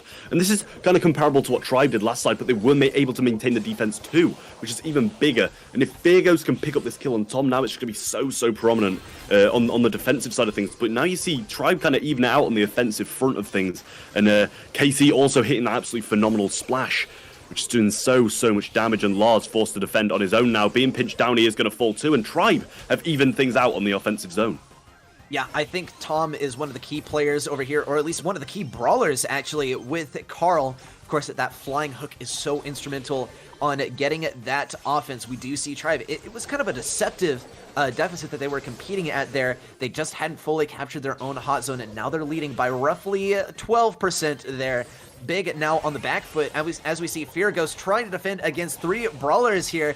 Tom, actually, something interesting to note here is Tom is not running Protective Pirouette. He's running the first star power that lets that hook, or at least that pickaxe, I suppose. And perhaps since he's running the Hog Rider skin, it is a hammer this time, but it allows it to return to you faster, giving Carl better offensive capability rather than defensive capability, depending less on that super than anything. Tribe, they are falling back here, and perhaps that first star power is going to come in more handy here. We do see the pull coming out from Feargos, followed by that gadget, as they are trying to whittle down Tribe's defense here. The first inklings of that offense coming in, as we do see that turret coming down from Dean, and Tribe Gaming trying to push through that choke point. We also see Tom on this right hot zone trying to get that super down. Casey not able to provide enough support to keep him alive. though Spin is able to establish this backline, and 30 seconds remain in the match as Tribe Gaming has just a 13% advantage for the remainder of this match. Spen with an absolutely crucial defense here. He needs to get Dean down fast before the opposing team start to pinch up too. Ghost does have that power up from Lars too, and only 6% required. So a little bit of a heal up and a push down the left side, hand side can do wonders here, especially with Dean pinching now. KC just doesn't have the damage output to be able to deal with it. But a good turret from Spen. Going to be missing that slow though, and they do need to push on now, or as the game is all over for Big. And it's looking likely as Tribe start to pick up all the kills and head to the semi-finals. Wow, just such a dominating performance from Tribe Gaming. We saw Big last week take down some real big names here in Brawl Masters, or moreover, just in the EU competitive scene. But in the grand finals, they just seem to be no match for Tribe Gaming. And once again, that does seem to be the case. Big, probably their main shot at making it to those playoffs is going to be that last chance qualifier coming up next week. So we'll see you then, Big. But for now, Tribe Gaming will be advancing to the semifinals, where they will face off against yet another cracked team. We're going to have to take a look at the bracket first before we can make those determinations. Here is your EU Open Qualifier number 3 bracket, of course, powered by none other than G Fuel. I mean, I'm powered by G Fuel today, so I think that makes 2 of us. Take a look at our semi-finals status. Up next, we are going to have AC Milan Clash versus Blood Diamond EU, though that is going to be followed by Tribe Gaming EU versus none other than SK Gaming. Only one of each of those teams, or one of each of those matches, is going to produce a team headed to the grand finals, and that's going to be coming up after a short break. Some, as I always say, banger matches coming up. And Trev, I mean, I think, do you have your eye on any of these teams in particular as we head into our grand finals after a short break? I mean, you know, my predictions, not going to say they're going to come true, but you've got to be looking towards Clash against Blood Diamond. Blood Diamond, obviously a really, really strong team, but it's Clash, you know, it's Clash. And then, you know, on the other side of things, Tribe versus SK is going to be a mighty fine game. We saw SK defeat Tribe in the first one. Tribe come back in the second qualifier to defeat SK, and now they face off again in the semi-finals. It seems to be fate. I don't know what you think about it already, but I think that SK Gaming are going to come back victorious in this one. Wow, actually, very strong prediction right there. Last time we saw Big, I believe, or someone take down SK Gaming, right? And that was a little bit of an upset, though. It could be a different story today. SK Gaming coming in strong. Of course, our other teams coming in strong. Blood, Diamond, Clash, and Tribe Gaming EU coming up after a short break. So don't go away, though. Make sure you get a quick breather for yourself, because these ones are going to be exhilarating. We'll see y'all after the short break.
Welcome back, everyone, to Brawl Masters. We are here in the semifinal stage of the third open qualifier here in EU. I am ready, set, and of course, I'm joined by none other than Trav. How are you doing, Trav? Perfect. I am doing absolutely amazing. Had a nice little 3-minute break, ready to crack into AC Milan Clash versus Blood Diamond EU.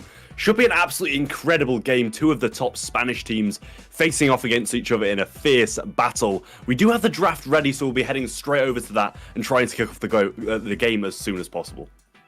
Yeah, but we're going to be taking a look at what maps and modes these teams have banned or selected, what set it's going to be in. We have the bans coming in from AC Milan Clash, getting rid of Siege, so long Hot Zone. Blood Diamond EU not having any of that heist business, but they seem to be all about Snake Prairie, which is going to be our first set up here. Then our next set is going to be Backyard Bowl. No surprises here coming from AC Milan Clash. Seem to be dominating on Backyard Bowl today. Our last set is going to be played on Gym Grab if we make it there. And considering kind of the level of this matchup here, I would not be too surprised if we head into set number 3. Though our bans coming in as well. We do see that Jesse ban from AC Milan Clash as usual, though other bans are also pretty interesting here. Ju, Jean, and Poco also going to be banned on top of the Jesse. I think they are kind of very different to what we've seen before. Jean being taken out of the game, obviously because Backyard Bowl and Ice Fort rely on it so heavily in this current meta.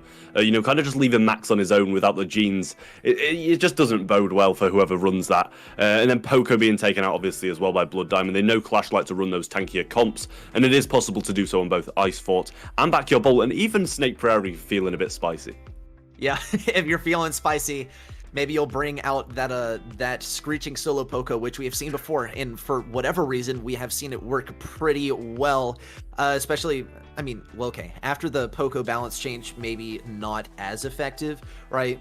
Was it even effective to begin with? But our, kind of our predictions here for Snake Prairie, of course, the meta is pretty much locked in, right? You're gonna see your Tara, right? You're gonna see your Bo, you're gonna see your Piper, right? We don't see the Poco possibility, so probably not going to see Rosa here. Rosa's a real tough one to run once you have all of those bushes and walls broken open. It's kind of a late game disadvantage if you're running Rosa, so that's what we can expect for Snake Prairie. A bit more of a level playing field, though, because both teams can expect what the other is going to run, so the playing field has been leveled out. Now it just comes down to who has the better mechanics on these respective brawlers, or just on this map, or sort of comp in general. Though moving into Backyard Bowl, I do think we'll see a very strong performance from AC Milan Clash. Of course, that is the map that they wanted to play. Blood Diamond probably picking Snake Prairie first because they want to catch AC Milan Clash off guard and want to have the advantage of momentum if they win Snake Prairie, which, given that they're a pretty good team, I'd say they have a good chance. The AC Milan Clash, right, it's kind of one of those teams where they do tend to trump most other teams. Yeah, definitely so. With the Snake Prairie pick first, we've seen it before where teams tried to throw them off, and Clash obviously did drop a set to a less well-known team. And that kind of must have been something that sparked in Blood Diamond's heads, oh, we can beat them on the Snake Prairie map that really does look like it's something that Clash aren't as strong on if they're going to be dropping it to a team who aren't as well known at all. But, after that, Clash are going to be very, very heavily focused on Backyard Bowl, which is just such a strong map for them. When you've got Lenane on this Max, obviously the Jean being taken out of play, it's such a good synergization for AC Milan Clash. Chaos is a really, really good Jean, Lenane a good Max. So kind of really nice ban from Blood Diamond, I will say, to kind of, pick apart their comps bit by bit and just take certain segments out, which really makes them think. Yeah, these are some very personal bans here coming out from Blood Diamond. One thing I do want to note is we don't see the Bell ban, right? And we did see some balance changes happen, right? Bell with that Piper range. We could see some very long-range brawlers here. Piper, probably still going to be, always going to be a strong pick here on Snake Prairie with Ambush, the combination there with Homemade Recipe, right? Also, Bell just in general on Bounty is, not so great because that damage amplifier doesn't do much for you, but I won't discount it. It is a possibility, especially given the ability of Bell to bounce those shots off of enemies, so maybe that could help players see enemies in the bushes, or perhaps not, right? It's all going to come down to well, whenever our players get into these games, I'm not too shocked to see that our players are taking their time to choose their comps and get ready for these games, because this is very high intensity. We've moved into the semifinals and the prizing starts to get real. It's 200 for anyone who makes it essentially to the semifinals, 200 for fourth place, 200 for third place, and then second place is 600 and first place is 1,000. If you win this match, then you get $600 no matter how that grand final turns out. Though the points are still very important. Blood Diamond, they need to win this in order to get enough points to head into, or at least to get that top 3 spot that they need to head into the playoffs, so they're not really putting all their chips on the last chance qualifier next week. AC Milan Clash, though, just looking to cement themselves here and get that invitation to the playoffs and perhaps grab some money here in the grand finals today. Yeah, Blood Diamond sitting in 4th place on the leaderboards, I do believe, as well. So, this could be quite a big deciding game into who gets the majority of these points and gets to the top. But we are going to be kicking off the first game now. Going to be seeing both of the Piper, Tara, and Bo comps that we see so much on this map. Both Pipers looking to try and scout each other out, but it's Linane who hits first, and he takes that middle star away from Javi. But Rafa picking up GA on this side is going to give them the lead back in their favor. But an amazing homemade recipe coming out from Javi as well, even sitting on that low amount of HP, picking up a kill and picking up that 3-star lead, which is perfect as he breaks this side. Well, that is not how I expected the beginning of the game to turn out. I saw Linane hit just one shot there, and I was like, okay, surely that next homemade recipe is bound to connect. Wow, Blacksea going down there. We do actually see Blood Diamond oftentimes escaping with just a little bit of health, though. Linane popping off, popping 2 shots there into Blood Diamond. Now we see AC Milan Clash taking the lead. Rafa taking some major damage here on the left side, and the wall break coming out, or at least imminent wall break coming out from iChaos. Now, AC Milan Clash has the advantage of being here on the defense, so they don't have that super totem. Okay, now iChaos plopping down the super totem to get a little bit of supercharge. Probably gonna try and psych out Blood Diamond EU, make them think that they're going to be all sitting around sort of a campfire, right? Sitting around that bow totem and farming up their supers. Though Guille on that Tara, as usual, is in a strong position here, ready to use that super whenever necessary. Actually, Linane able to get a very powerful shot there and secure this lead even more so for AC Milan Clash as we head into the last 30 seconds of the match, and AC Milan Clash has a massive advantage as far as the defense goes. Diamond all out in the open now, but the homemade recipe does connect, putting Linane on the back foot quite heavily, but the pull coming in when Javi doesn't have his super. Miss from Rafa as well, and it's not looking good for them at all, as the triple kill does come in, and the triple survival from Clash, boosting this lead to an 11 stars, and impossible for Blood Diamond to come back in this time, and Clash kick this game off with a win. Very nice. This was, of course, Blood Diamond's pick here coming right off the bat, and I mean, AC Milan Clash even faced with a pretty rocky start there, where they were missing a few shots here and there, and we did see Blood Diamond get some really near misses there. They were able to take it back, right? Admittedly, Blood Diamond, despite having a pretty strong start as far as the star count, as far as like mechanics, they did come very close to getting taken down. At least 2 members, right, got down to the double digits there health-wise, and was very close, right? So AC Milan Clash, it is arguable that they had the advantage for pretty much the entire match there. We could see a similar story heading into our next game. AC Milan Clash, of course, in the lead here in set number 1, and right after set number 1, they're going to be getting into the mode where they indisputably have the advantage. It's going to be Brawl Ball, though for the time being, Snake Prairie. We're going to have to see Blood Diamond come out with something to surprise AC Milan Clash, because the mirror match seemed to favor AC Milan Clash pretty significantly. Yeah, I must say, Blood Diamond did come out hugely out of the blocks. They were sprinting out of the blocks, I must say. And they just took that, like, 3 or 4 star lead, and then they kind of gave it up when they started going for these solo plays. And when Clash started pinching down, like they do with their incredible synergy, it's going to be so difficult for them to maintain it. Blood Diamond, yet again, though, off the start with a 1-star lead, and Blacksea falls. Comparable, but literally the same as last game. Javi claps back and gets that kill, and the break of the left-hand side. Wow, great break there. Blood Diamond now looking pretty good, actually. They've set themselves up, though, a very aggressive super there from iChaos to get rid of that super totem if anyone even dares approach it. And it looks like, yeah, no matter what the outcome was, he was still going to get rid of that super totem there, sneaking some shots around the wall there, even if those mines weren't blown up. So one super totem down for Blood Diamond. iChaos are now going to get pulled into these mines, or perhaps not get pulled into the mines, but still it gets taken down. Blood Diamond keeping this lead here. Guille getting taken down at long range. Lynette also going down as Blacksea throws down some defensive mines there and cements a 8-star lead for Blood Diamond. Guille also taking some damage here as he and iChaos are trying to disarm these mines. They're gonna have to have a proper offense here. Guille getting that vision. Rafa trying to get some damage on iChaos and unable to secure that kill there. Guille similarly not able to secure a kill though. Lynette finishing things off, bringing that deficit to 5 stars as we head into the last 30 seconds of the match. Back still very, very capable from Clash here, and Blacksea does walk onto that mine, bring him down a bit lower than he already is. Javi is there with that ambush star power activated, sat in the bush. Gonna be so difficult for him to see where Chaos is coming from now, and the pinch from Linane might come in clutch, and Blacksea does fall as he does walk on that, but Rafa coming in with yet another pull, taking him down, and Javi sitting on these comfortable 5 stars is all Clash are gonna need if they do try and get this back.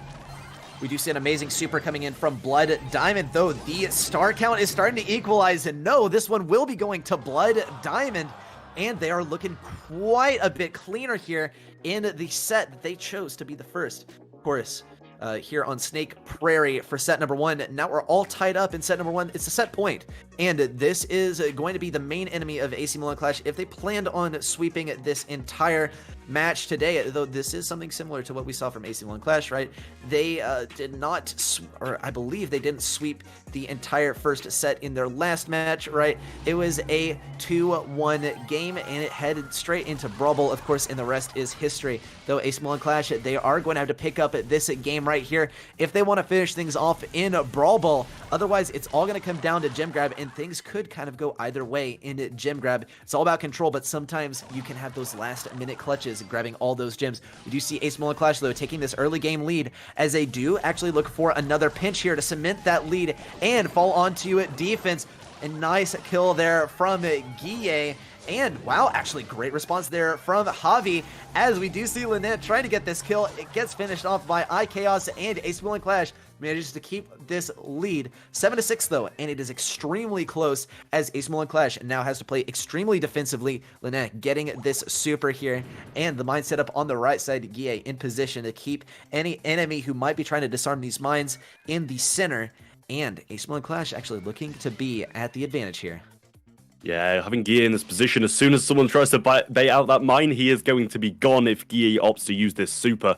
Rafa has got a super over the left-hand side, but trying to come down the left-hand side with like no cover is going to be so difficult. Linane's caught out off guard. He gets taken down, and this is going to be the favor going in Blood Diamond now with 8-7 lead and the blue star. Clash have to make something happen really soon, or it's going to be too difficult for them to come back. Blood Diamond unexpectedly taking the lead here, though it was a very close game. All they have to do is play defense here, though the thing is, if they hang back too far, they could get backed up against their wall and be operating at a major deficit. Really, the main kill actually is going to be Piper here. Lynette just needs to get this kill. It's undoubtedly the most important one. 10 seconds remaining, and AC Milan Clash has to push in here. There is no other option. Piper playing very defensively, and the Tara super is available. Guille going for a super, a blind super, and it's just not going to pay off. This is actually going to be Blood Diamond taking this set by just 1 star here. As we head into Backyard Bowl, AC Milan Clash, they seem to actually have this one in the bag, right? Backyard Bowl is kind of their bread and butter, but gem grab is going to be a tough one. Unexpectedly, we do see Blood Diamond, of course, taking set number 1. That brings our match score to 1-0 as AC Milan Clash is now operating at the disadvantage as we head into set number 2 in the semifinals. Yeah, Blood Diamond, just such good starts in all 3 games, and they're able to just maintain it in the last 2 of them.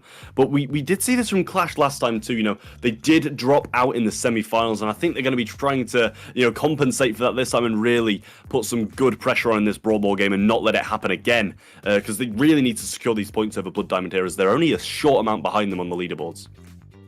Absolutely. Yeah, this is one of those situations where you're kind of knocking someone out of the qualifiers, right? Either one or the other is going to be going to the playoffs just based on this, right? Facing Milan Clash, it gets knocked out at this point, or if you know, if they lose this match, then there is, you know, a possibility that they will not get that free ticket to the playoffs, or, well, as free as it gets, right? Having to win all those points to get to this stage, it's not even close to free, but they will have to fight for their lives in that last chance qualifier, though they already do seem to be fighting for their lives as we head into set number 2, and the picks coming out from AC Milan Clash, they're actually picking the Sprout here, Guille on this Bell, and we do see Lynette on the Crow over here. The max pick coming out strong actually from Blood Diamond, gets taken down, and we do see AC Milan Clash making this push up the right side. Very aggressive play here, and it seems to be paying off. We do have to see this ooh, actually, a nice pass. It's hard to commentate over this. iChaos with a great score there. Amazing passes there between AC Milan Clash. Of course, one of their signature plays there. Wow, great denial there from iChaos, able to deny that flying hook there. Though, is it going to be enough? We do see a 1 kill coming out from Blood Diamond, and once again, the aggressive play there from Blood Diamond, though. We do see Lynette able to push this one up the right side, and could we see a similar story once again? Is he going to be able to put it in the goal? Wow! What a play there from Lynette, and that is going to be this game already going to AC Milan Clash. Oh, wow. You know, Clash with 2 absolutely amazing goals there. Like, just at the brink of death, they slot the ball in both of them. And what a jump from Lenane there, finishing off that beautiful, beautiful goal. Just being able to slot it through 2 of them who just didn't have enough DPS output to be able to get him down in time. And what an absolutely phenomenal goal to bring home the first game of Brawl Ball. Okay, I have to whoa, like take a breather here, like massage my face a little bit. I've been smiling too much, right? Lynette's just been popping off for that entire last match, but especially the Crow play right there. It just seemed so impossible, right? And most teams definitely would not go for that, right? Most teams would not go for that because the odds are pretty much like slim to none that you're actually going to be able to pull that off. But AC Milan Clash, right, I would say it's a bit of a calculated risk right there, right? They knew that they were going to be able to defend, and Lynette, of course, being just this cracked out player, is going to be able to put that one into the goal, more likely so than other players.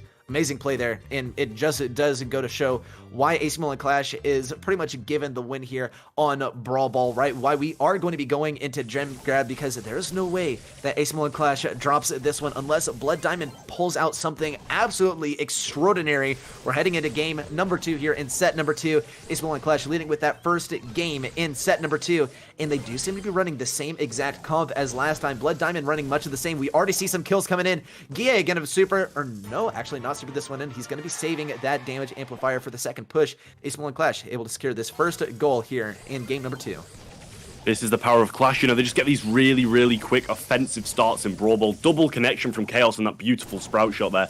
Walling off that side to prevent the push coming up, and Hadley's been brought down to 1 shot and is eventually taken down. The jump coming in from Lynane. Not going to be using that phase shifter just yet, and he does know that he's going to use it, so he baits it out, and that is going to be it for Brawl Ball into swift games. Clash take it and head on to Ice Fort. Gosh, I mean, was there really any question that we were going to be heading into Ice Fort? AC Milan Clash, of course, giving us a nice show, but like, okay, come on. I think everyone knew that AC Milan Clash was going to have a stellar performance here on Brawl Ball. Blood Diamond, right? Of course, you know, a very, very good team, but the thing is, like, you put anyone up against AC Milan Clash here in Brawl Ball, and it's always going to be a showstopper there coming out from AC Milan Clash, especially in game number 1 with Lynette pulling that move out right at the end of the match. That amazing self pass there with a Crow super. That's one of those where, like, okay, when Crow wasn't meta, everyone's like, oh, well, Crow's good in Brawl Ball because he can self pass across the entire map, right? But you never see it actually work out. It's always that one random Crow that tries to do it and fails miserably, and then you get spun on it and the enemy scores, and then you might break your phone or something. I don't know. That's not me personally. Totally never broke my phone playing Brawl Stars. But with that, we're heading into set number 3 here in Ice Fort, and this is one of our more control-based modes, and we did actually see Blood Diamond EU putting up a really, really nice fight there in the more control-based bounty game, right? They were playing for control, they were playing on defense for a lot of the map, and this is sort of a strategy that we do see emerge on Ice Fort, right? You compete for mid-control right off the beginning of the game, and then if you can secure that mid-control for yourself and, you know, just kind of play defense for the entire map, then you're good to go, right? The one enemy of that for Blood Diamond would in fact be Guille on that Tara, though they were actually, you know, very, very smart to ban that gene, so that's not something that they're going to have to worry about going into Ice Fort here. Yeah, I will say, you know, we've seen Rafa playing an absolutely amazing Tara in previous rounds, and he is going to be trying to do the same again here. I'm surprised not to see the Sprout from Chaos, as we know he's such a good Sprout after that previous set. But he is going to be popping the Sleep Stimulator very early, and he's going to be playing that heavily nerfed Sandy, but, you know, it just synergizes so well with the Max Steel. And as well, Guille on that Tara is just going to be so good when he gets sped up with this super. And now, they are going to try and take this mid-control straight away as Javi and Blacksy fall low, trying to hold it. Yep, iChaos looking for the Sandy 1v1 on this right side. Of course, we know the balance changes with Sandy recently. Those supers are going to be a little bit harder to find. iChaos, though, laying down this super on the right side. The Rude Sands giving them the control of the bushes, and a well-timed gadget there from Blood Diamond. Able to keep their Sandy in the mix, though iChaos still staying aggressive, not being deterred by the super. That Sandstorm is not causing him to turn back, though. Max getting a nice kill over here on the right side, getting that speed as well on a Sandy. Such a deadly combination. Actually, fortunately, able to escape here, not without taking quite a bit of damage there, though. Blood Diamond trailing just barely, but it's kind of a negligible amount of gems to separate these two teams as far as the gem count. And a nice super there, though it's not going to be able to secure that kill on Guille. And we do see Rafa actually going down on the Tara. AC Milan Clash and now taking this control of mid. iChaos looking for the kill on Sandy here on the right side. The sleep actually going to restore enough health for iChaos to get this pinch here with Lynette. And Lynette now threatening to pick up this last gem and run back this countdown for AC Milan Clash. And the countdown does start. 15 seconds left for Blood Diamond to make something happen. That Root Sands is going to provide very, very good for them as Rafa starts to come up with the speed now and the pull in hand. He's going to use speed on himself to try and get away, and he does manage to alongside the phase shifter, just about surviving that pull in. And that is going to Clash heading on to match point. Match point for Clash, and it is so close. We knew we were going to go into gym grab, right, but we didn't know it was going to be this close. We saw very good gameplay there from Blood Diamond. I think really one of the main things I noticed was Rafa, he used that super solo, right, but he just did not manage to get Guille all the way at the edge of the super, which is absolutely paramount when you're playing at Tara and you want to get the maximum stun on your enemy. Guille was able to slip out of there, and just, you know, a great response there from AC Milan Clash as they were able to get a nice pinch there between, I believe it was Guille and Lynette there on the max. So good gameplay there from AC Milan Clash. Blood Diamond, we got to see a bit of a switch up in the strategy here. They want to be able to take down AC Milan Clash, whether it's going to be the mechanics on the Tara, whether it's going to be just generally going for control here and not going too aggressive and getting pinched, because that is something that we've seen just a little bit, is a lot of pinches, right? AC Milan Clash getting some nice 2v1 situations to take down Blood Diamond in pretty much an unwinnable scenario when you're faced with the 2v1. So as we head into match point, the stakes are very high. We got to see Blood Diamond take this one back if they want to head on to the grand finals today. Yeah, I was going to say, I'm sure you'll have seen it the exact same as I did. It just seems like Lene was able to roam around so much and get a lot of pinches. He's going to be trying to do something quite comparable to that in this game, you'd imagine. Chaos can be playing the Amber to start off with now, though, and Guy had already fallen to Rafa on this side, but coming back up with a healthy amount of HP now. Rafa does have his super coming back up, but it's not going to stop Lene from having this control. Javi pinching back, though, absolutely amazing plays from him, roaming the map like a mad lad, picking up kill after kill, and now Billy D with 100% control and a 5-1 lead. Yep, both teams looking to be in a strong position here. Actually, great pinch there from Chaos onto Javi there. Guy now advancing up the left side, wants better positioning. Wow, we do see Rafa going down there, and unfortunate news there for Blood Diamond as they are now operating at a massive deficit. They're getting threatened over here on the left side by Guille. Guille at risk of getting taken down, but Blood Diamond at even bigger risk at losing this match. Lynette over here on the right side running back these 10 gems, and Blood Diamond is going to have to furiously fight through all of the other teammates here on AC Milan Clash in order to access Lynette over here, and it just doesn't seem to be possible. Lynette running up the right side in a bit of a risky move, but is completely calculated. AC Milan Clash now taking this last set 2-0, and they will be heading on to the grand finals. I will say that is something you really can't be allowing at this level of competition. Chaos was just able to simply just directly walk straight down the right-hand side, get a perfect lineup pinch on both of them. After they've had such good control out of the whole game, you like, that must really hurt to see the game just be ripped out of their hands just as easy as that. And Chaos doing an absolutely phenomenal double kill, allowing Linane to pick up those 10 gems and swoop out, get the countdown finished, and take the game and the whole match. Yeah, and it's funny actually because that is what I thought was going to be the ticket to success for Blood Diamond there, right? Because it's sort of the trend that we saw in Bounty where they were able to run it back right at the end. That's what allowed them to win Bounty there, and I thought it was going to be much of the same there for Gem Grab. They were going to snag some gems there right at the end, but the thing is they eliminated Gene, which is just one of the key brawlers in order to get that sort of play there in Gem Grab. And while it did act towards their benefit in getting iChaos off of that Gene for most of the match where he's so powerful, thing is it did prevent them from getting that those clutch pulls there right at the end of the game to sort of employ the same strategy that they did in Bounty. But regardless, that is going to be Ace and Clash now headed into the grand finals. You see them on the left side there, checking out our bracket here, powered by G Fuel. Ace and Clash now occupying that left slot there on the grand finals. Our next match coming up here in the semifinals, our final match of the semifinals, is going to be Tribe Gaming EU versus SK Gaming, two highly anticipated teams that we've been following for the entire open qualifier to date here in EU. And this is going to be an exhilarating match. Two amazing teams facing off against each other. Trev, any expectations for this upcoming match? I mean, I honestly don't really know. Two heavily evenly matched teams over past weeks. You know, we've seen SK win the first one, then Tribe win the second one. They faced each other in the two different qualifiers. It seems like they're kind of playing a best of three over the three qualifiers as they meet for the third time in the semi-finals. Really difficult to decide who's going to be coming out on top here, as you know, we've seen such controversial plays on both sides of things. But you know, I've kind of got my eyes on SK as they have played in different tournaments over the past couple of weeks, and SK have come out victorious in a quite dominant fashion. Yeah, I mean, you know, both of these rosters, right, have have had good history and played really well. So, I mean, I think these are going to be some very well-matched teams here. SK, of course, they're known for picking their comps very quickly and being able to bounce back right after a loss, right, not being really affected by momentum. Tribe, known for a few key players on their teams. Of course, some players that have been together for a long time. Just to note a couple, Tom and Spin, some former world champions coming out from 2019.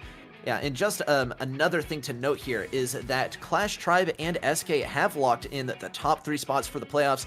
Clash, with that win right there, has been super important in getting them into the top three. It's not going to be budging as far as who's going to be advancing to the playoffs now. It's just for seeding. So it's going to be Tribe and SK competing for who gets not only that prizing today for advancing to the grand finals, but also for that seeding as far as the points go. They're going to get some easier opponents if they perform it better at this stage of the qualifiers. And we do have the bans coming in for both teams. Tribe are going to be kicking this ban off with Bounty and Siege. Going over to SK Gaming side of things, they're going to be banning out Ice Fort, Gem Grab. First selection, you don't really see it too often, but parallel plays on Hot Zone is going to be SK's first selection, so clearly feeling very confident on that. On the side of Brawl Ball now, they are going to be picked by Tribe. So obviously, you know, in their past performances, they've played so well on Backyard. Feel like they're going to be able to continue that through this game. In the third set, Kaboom Canyon returning for, I think, the third time today. Been banned out a lot, but I know you absolutely love that map, so it's good to see it be returning. I love Kaboom Canyon. For whatever reason, I love it. I love it. I just love to see the Colette rushing in, right? It's you know, just so hysterical, right? Colette rushing in and just dealing this completely unreasonable amount of damage to the safe with what, like a scrapbook full of mementos. But I mean, as the quirkiness and absurdness of Brawl Stars aside, we are going to have our bans coming in as well. Tribe Gaming getting rid of that Bell and getting rid of the Poco as well, right? Poco got nerfed recently, but he's still pretty powerful. Though SK, they're getting rid of the Crow and they are getting rid of the Byron as well. They don't want any of that Colette funny business coming out on Kaboom Canyon, given that we've seen a strong Kaboom Canyon play coming out from Tribe Gaming. though I can't say necessarily that either team is really hoping to go into our final set here. Of course, the main objective is just to, boom, boom, boom, get these first 2 sets out of the way. SK Gaming picking Parallel Plays to be our first map, and Tribe Gaming picking Backyard Bowl to be our second map. So undoubtedly, Tribe Gaming does favor themselves on Backyard Bowl, and we did see a similar thing, right? We did see Big actually picking Backyard Bowl as that first map versus Tribe, and well, I mean, it is pretty clear who won that one. So Tribe definitely favored here on Backyard Bowl. We did see an interesting strategy actually coming up for them on Parallel Plays, though. So SK Gaming, we're gonna have to see what SK is planning here on Parallel Plays, given that they are picking their first map with, well, I assume, confidence here. Yeah, I mean, I can't deny that is the exact reason, but, looking towards Backyard Bowl, Tribe have been so dominant, plainly because of that Crow pick. And if you look over to the bans, SK Gaming have obviously decided to ban that as soon as Tribe picked this Backyard Bowl match. They've still got the they've still got the Max and Gene in play, but just to ruffle the feathers a little bit, no pun intended, Crow is going to be banned, and it can change things up quite hugely in this Backyard Bowl without the Crow in play using that slowing toxin. Yeah, slowing toxin is going to be an important one, I think, especially on Backyard Bowl and Kaboom Canyon. Of course, Parallel Plays, I don't know so much, right? Something I'm looking forward to in our next game coming up very soon as our teams get ready is actually the, well, I guess my mind blanked for just a moment. I think Tribe Gaming, right? They're going to run sort of the strategy where they go just fully aggressive on that far right hot zone, right? And that's what they're going to sort of bank on, right, to propel them to victory. Though even against a team like Big, in like just a moment ago, right, they did sort of struggle, especially when the percentage got very, very, very close, though it does not seem like they are employing that strategy this time, going for their home hot zone, if you will, as well as going for the enemy hot zone at the same time. They don't want to get super close on the percentage this time. Looks like Semantics coming out of the hot zone, trying to take a bit of advantage of the fact that Spen and KC were so clumped up, but overall they're just retreating back to the zone after they realize not much value is going to come out of it. And that is going to be why Tribe are in such a good position now with Tom over this right-hand side, throwing down some oil all over the map. But now SK Gaming, as a pinch starts coming from Semantic and Jet, and they're going to be picking up multiple kills now if KC does fall. Good turret position from Semantic as well, and Tribe KC is looking extremely low over this side and securing a huge amount of the offensive zone. Yep, Tribe Gaming fighting for a really tough defense as they're pushed back into this choke point. It's their only real defensive position here, and it just is so tough to push out of. We do see the pull actually coming in, and a kill secured there for Tribe, as they are still, though, struggling to push into this left hot zone. They haven't even secured it for themselves. There's the magic 50% there for Tribe Gaming as they have completed capturing this one, but they're still going to have to stay here for defense. Spin looking for that next pull as he is sped up there by KC, though SK getting a nice pull here as they once again push into the left hot zone. They do have that 2v1 situation, and it is favorable for them. And Jetton pushing in here. Skyrex now looking for some damage. Tom on very low health in danger of getting taken down. The reflection is going to, or rather not the reflection, but Skyrex getting that little bit of chip damage is going to be enough. SK, though, taking a massive 43% lead here on Tribe as they just repeatedly, one after another, get these speed boosts in and boost themselves onto this left hot zone, though. Looks like Spin and Casey were prepared this time with the pull, and Tom finally going to get that first bit of percentage for Tribe Gaming on the right hot zone. SK, though, still with the advantage here. They cannot, though, keep throwing themselves at this left hot zone because Tribe Gaming, they are now well prepared. Spin has this pull here, though he does whiff the pull, unfortunately, and SK does have the advantage here as far as supers. They got to be able to push in. Tom here ready for the defense, and as we just head into the last 30 seconds of the match, though, SK still favored as far as the percentage goes. SK are going to be knocking at the door of victory, but it looks like Tribe are just trying to keep the door locked. And now SK going to be pushing down this left-hand side. Magic Puss being such a prominent factor as Jetton gets healed up heavily. 6% remaining, and it looks like this is going to be it for Tribe if SK can stay on the zone, and they can. That is going to be it for the first game, and SK are going to be taking the lead off the start of the game.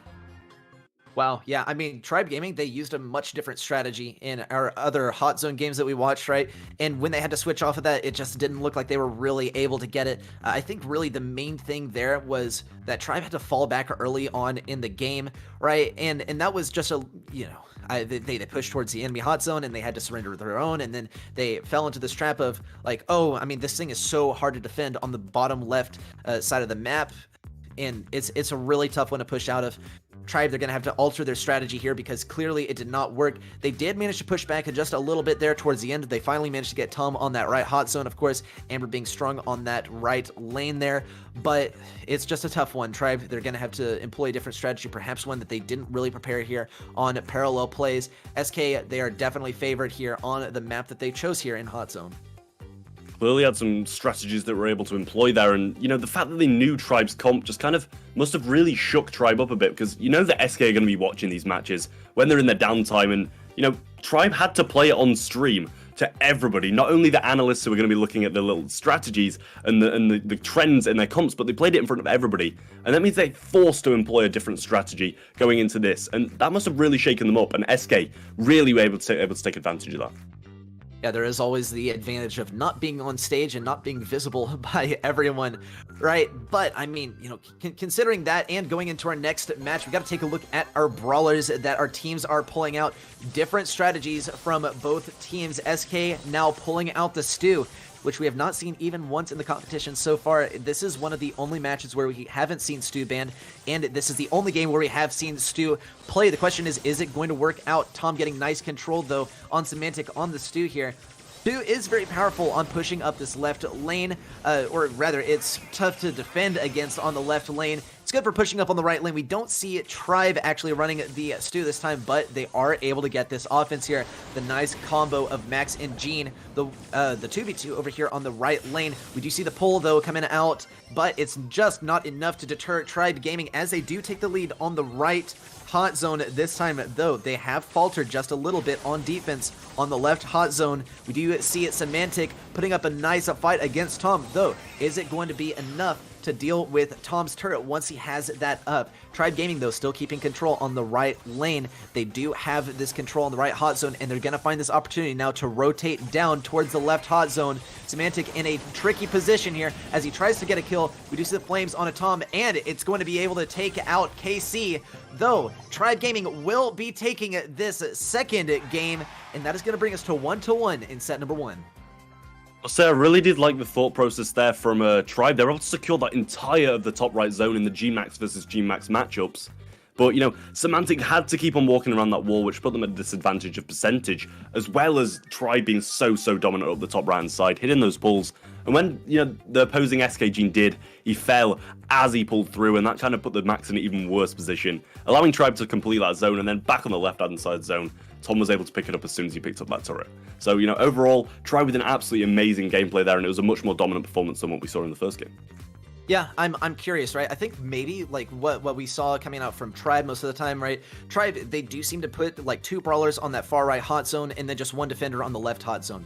SK, they do seem to run something a little bit different. They put 2 defenders and they put 1 offender, right? And that was, of course, Semantic on that Stu on the left Hot Zone. Though that matchup that Semantic had to fight against, right? It was Stu versus Jesse. It worked out at first, right? But then when Jesse had that turret, and of course when it did seem that Tribe did manage to take the advantage on the right lane, and Semantic was no longer able just to fight this, you know, 1v3 situation, it sort of did start to fall apart. We do see SK no longer using that Stu, which is, this is the trend that we've seen, is when Stu is not banned, and we do see him played once, it just doesn't work out for the team that's running him, and we do see the switch off of Stu.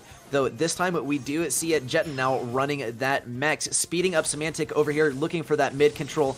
Very well matched between these two teams so far. As far as the percentage goes, though, Tribe Gaming does look like they are going to be able to sort of get a little bit of control on the right side here. Jetton gonna get taken down there by Spin, but it was a close one. Spin not gonna use this pull right away either, as he waits for a teammate to get back the speed that's gonna allow Spin to get a nice pull here, but he's not going to go for it quite yet, going to go for something a little bit more optimal. And this is the trend that we've seen from Tribe, as they do go for control on the far right Hot Zone rather than capping their own.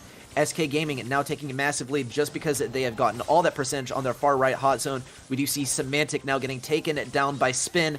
And Casey now looking to get this next bit of speed onto spin, though Skyrex and Semantic are now occupying this left side. Really, it would be optimal for them to just get control of this left zone, and that's exactly what's going to happen. Jetton now getting some percentage on this left hot zone as Tribe tries to get him with this turret. Tom just trying to get him, and Tom is going to get this, or rather go for this pinch, but Skyrex is able to get the pull and get rid of that turret. A nice play there from SK, as SK does sort of start to take the advantage here. Yeah, I would have agreed with you. I was expecting SK to all rush down to the left-hand zone when they had this like 25% lead on Tribe, and now it's kind of been closed down directly to a 4% lead, and KC pushing up aggressively too, can't even this out right here and now. But he does fall, but Tom managing to pick up a kill up on that left-hand side, regardless of the fact Skyrex has that pull, but Sven hits that amazingly, that max range pull. Skyrex doesn't even see it coming, so he doesn't even try to juke it. And now, SK going to be in a bit of a tough situation as all of Tribe seem to be pushing up, but a good pull eventually coming in from Skyrex. Going to be looking to push up this side now, but Sven just shutting it off completely. Good defense again from Semantic, and now 2v1 on this left-hand side.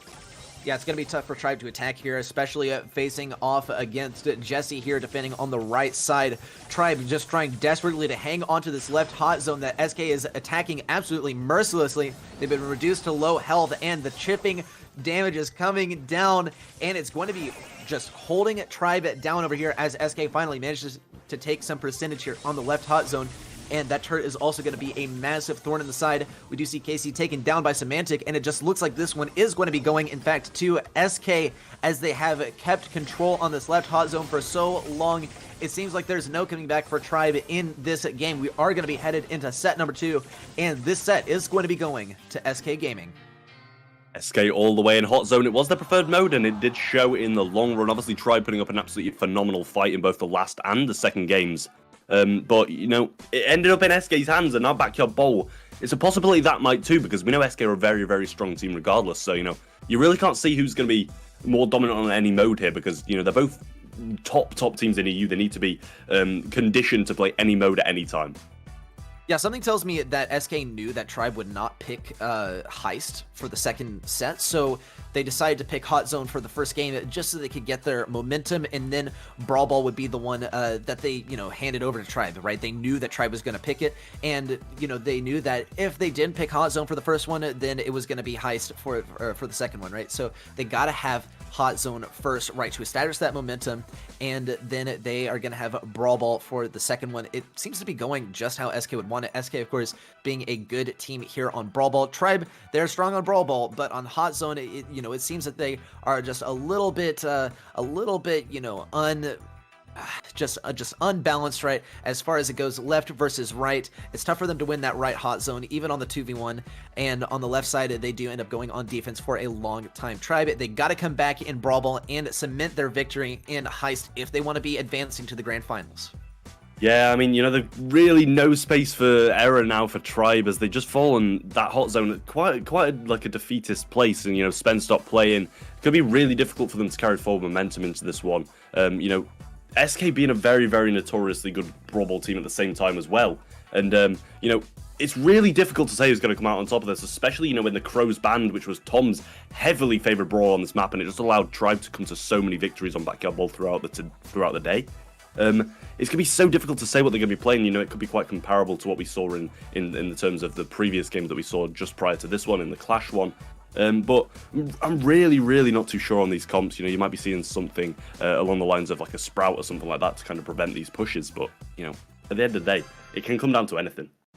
Yep, and we're going to be getting into our first game here in set number 2. Our Brawlers coming out. We do have the Amber, and we see the Gene and Max coming out from Tribe. SK Gaming, though, once again, trying to get that value with Stu. Here, Semantic on that Stu, but getting denied right away. Amber going to be shutting down so many Brawlers, though. Actually, SK pushing up this left side, getting an important kill, and they are going to be fighting this 3v2. We do see Tribe backing up a lot, and the pass to Skyrex with that dribble to the backside, and that's going to be securing the first goal for SK within just the first 30 seconds of the game. I must say, I am a very big fan of the trick shot pass that he just did there. That was absolutely immaculately timed, amazing execution of it. And now, you know, they've kind of seen some comparable levels of control now, but the pull does come in from Spen eventually. Phase shift away, but he doesn't get any value out of it. Now Semantic is going to be left all alone. Scarrett's eventually coming back up, providing them some of those so beneficial heals. And Semantic, amazing mobility here, and he's just going to get away from that situation. Going to be pinched in now, though, not without picking up his super along the way, and Tribe in a very good position now.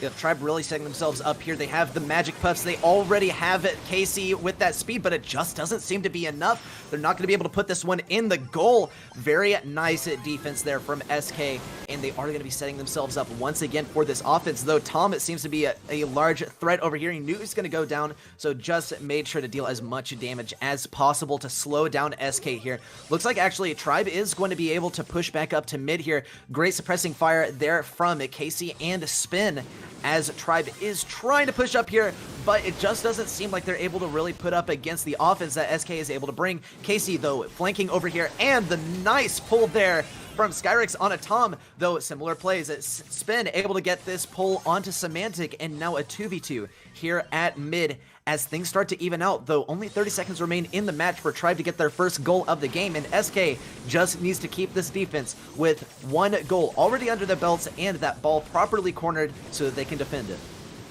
All firmly in the corner. It just seems like SK are trying to cycle super after super with Jet and just picking up his speed. Scarrett's hitting these pulls, which he is doing so well over this right-hand side now.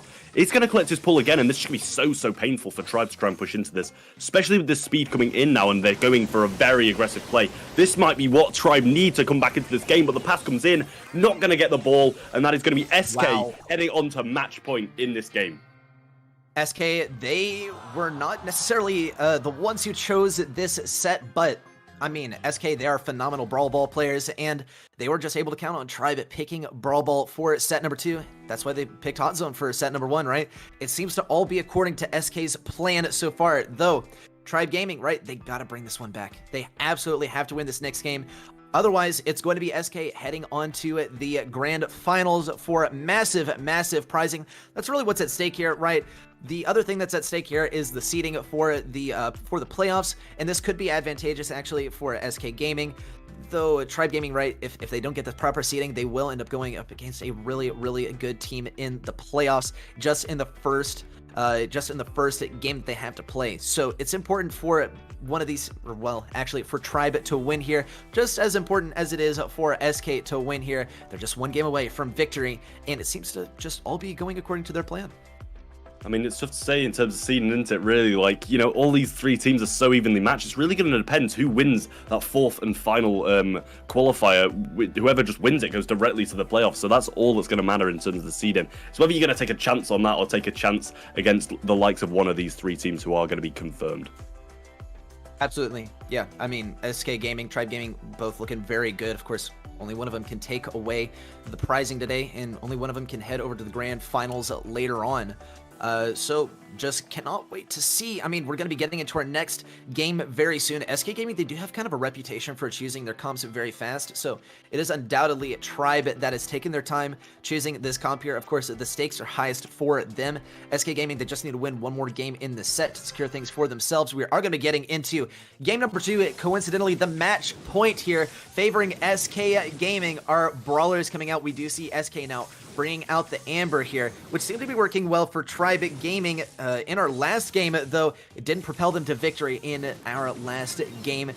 Hopefully for Tribe, it is a similar story coming out from SK, where the Amber is not necessarily the win condition. We already do see a very aggressive push here from Tribe Gaming, able to gain some positioning, though SK Gaming, they are significantly higher in health, and Tribe is going to be forced to back off here. The fight is returning to mid, though we do see the speed coming out from SK, and an explosive offense does threaten to topple Tribe, as we could see some kills coming in here. Tribe now retreating all the way to that back left corner. A massive pull there from SK, and the pass over to Tom, but Tom is not going to be passing that one over to the right side like it was expected that he would. Semantic able to put this one in the goal, and SK Gaming is just one goal away from it, taking this win and sending themselves to the grand finals after a bit of a misplay there and a miss pass there from Tom over to the left side rather than the right. We'll say maybe Tom did get baited out a little bit by his teammate there, but a triple kill coming from Tribe. Now it's just whether they're going to be respawned in time for Spence to be able to sort this in. They are going to be there. Pass going to be looking to come in. Knockback doesn't come in time. KC doesn't manage to get it in, and the trick shot almost trickles in the near left corner.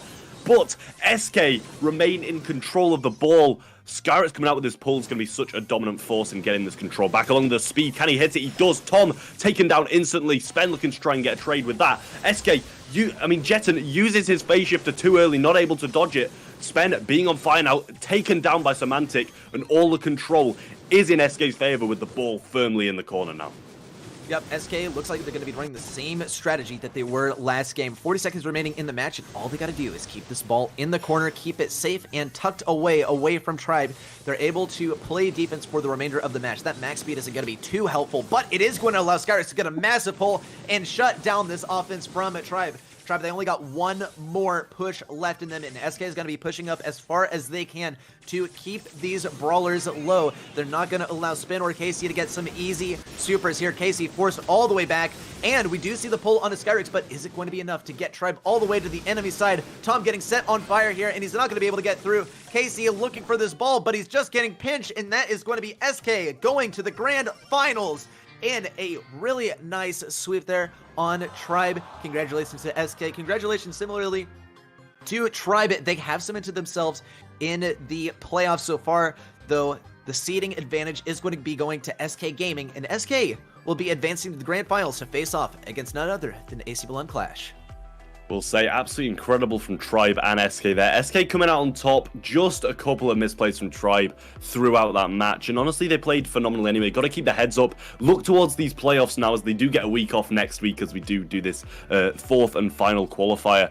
Get a bit of a week off, get some time to get their heads straight before these playoffs. And that is where they really need to perform, as they have guaranteed themselves this spot in the playoffs. This match really doesn't matter too much in terms of if they're okay with getting a little less cash. Yeah, absolutely. Yeah, just a little less cash, right? 400 fewer guaranteed dollars there. I mean, it is still unfortunate to be going down at this stage, but they have not lost. They still have that $2,000 prize waiting for them at first place if they have the medal to fight for it. If they are able to fight through our other Titans that are going to be appearing in the grand finals, that is going to be Clash and of course SK. They are appearing in our grand finals today, but they are also headed off to the playoffs, of course, and there's going to be one more mystery team besides Tribe that is going to be appearing in the grand finals. We'll get to find out next week in our last chance qualifier, but of course here is our bracket for the third open qualifier here in EU. Of course, powered by G Fuel. All of us are powered by G Fuel. I mean, I think you saw Trav there sipping some G Fuel as well, though. Our grand final is going to be played between AC Milan Clash and SK Gaming. We saw how both of these teams got here. AC Milan Clash, they started off facing against FASTL, then Mindless Riders, and then Blood Diamond EU.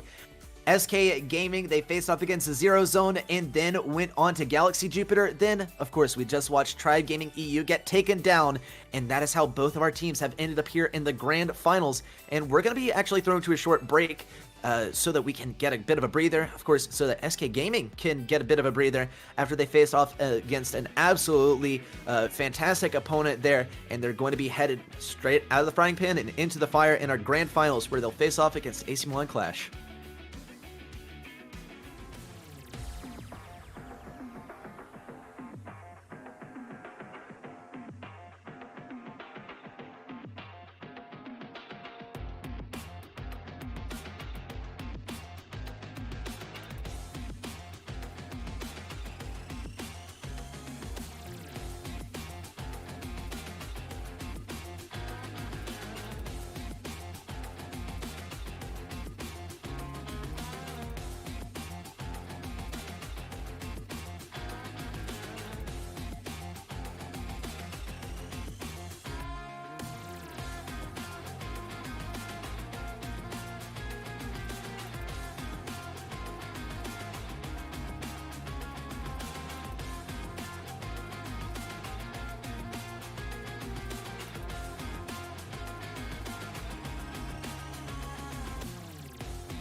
Welcome back, everyone, to Brawl Masters. We're going to be getting into the grand finals in just a moment here. Of course, it's none other than AC Milan Clash versus SK Gaming, two of our most anticipated teams here in EU.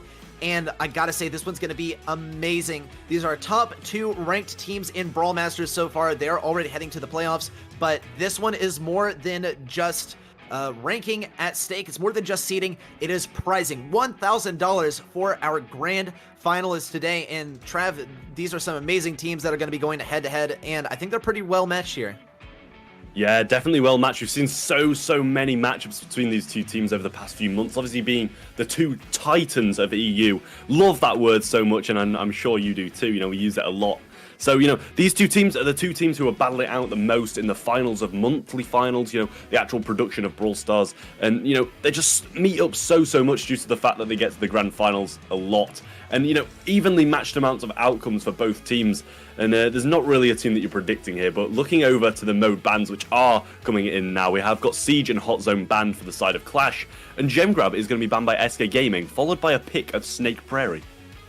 Yeah, this is interesting. I think some sort of trend that we've been getting at here is that Snake Prairie is the less confident pick, right? You want to be able to snag your enemy by surprise, and that trend has held true until now, I would say. I mean, these are some pretty well-matched teams, but SK Gaming, it seems that they are looking to get that edge here with Snake Prairie. Perhaps they have prepared something special here for AC Milan Clash. They have something special in store. Backyard Bowl is, of course, going to be set number 2, picked by AC Milan Clash. No surprises there. And our final set is going to be on Heist here on Kaboom Canyon. We didn't get to see SK Gaming and Tribe face off in Kaboom Canyon, though I think, you know, I think this will go to set 3, right? AC Milan Clash, right, they do have a strong performance here on Snake Prairie. I think SK Gaming, right, they are picking this one with relative confidence, so they will have a bit of an advantage here, but our bans as well are pretty telling about what sort of gameplay we're going to see. Yeah, I mean, kicking off with Stu from Clash, obviously we've seen that so much, no matter who the team is. It's been banned, and honestly, seeing it in play a lot of the time, it doesn't seem to be doing too well. So, honestly, you kind of look to it like, is this even a worthy ban at this point? Then obviously moving on to Byron and Sprout on the other side of things for SK Gaming, clearly trying to get rid of all the healing value available from Clash, which we know they like. I keep on repeating that, but Clash love their tanks and healing comps, and Sprout as well. Chaos, such a good Sprout, and it's obviously so good on Kaboom Canyon and Snake Prairie. You know, Snake Prairie, I mean, it is if there's certain bans on Snake Prairie, I should add, and Backyard Bowl 2, we've seen him play it there. Jesse, going to be coming in from AC Milan Clash. Boy, do I get tired of that ban from them, but it's where they like to be, and we'll let them have that. Yeah, I mean, it's funny. Like, the one match that we don't see Jesse banned, and this was last week in Brawl Masters, right? The one match where Jesse is not banned, Jesse is played. And Jesse is such an irritating thing for AC Milan Clash to deal with, so they're like, nope, never again. We're never gonna risk it. Never ever gonna risk it. And completely, you know, unexpectedly, SK, they are going to be playing Snake Prairie here on our first map, right? So I guess all kinds of surprises here, and AC Milan Clash was not gonna allow them to be, or allow themselves to be surprised here. So Snake Prairie, our first map coming up. SK Gaming definitely looking to make an impact here. Something that is in favor of AC Milan Clash, though, they love to play their tanks, as you said, and of course Poco is available here. If we do see the Poco coming out on Snake Prairie, I wouldn't be too surprised if we see something unexpected coming out from either one of these teams, given that Snake Prairie does really feel like it has an RNG element to it. Though, let's take a look at our comps here in game number 1 here of set number 1. SK Gaming pulling out the Rosa here. AC Milan Clash, though, pulling out the classic Piper, Bo, and Tara. Semantic having huge faith in this Tara, which we've seen lose so many matchups today against this Piper. Clearly still having faith in it, and Chaos falling to one shot after Guille picking up a kill on the other side too. Just to note, he has got his super now too, and this could be huge for this pickup here, but he doesn't see Semantic. Jeton going for a very aggressive play, almost picking up the double kill, but Lenane gets the jump away just in time, and Guille retreats back to the spawn.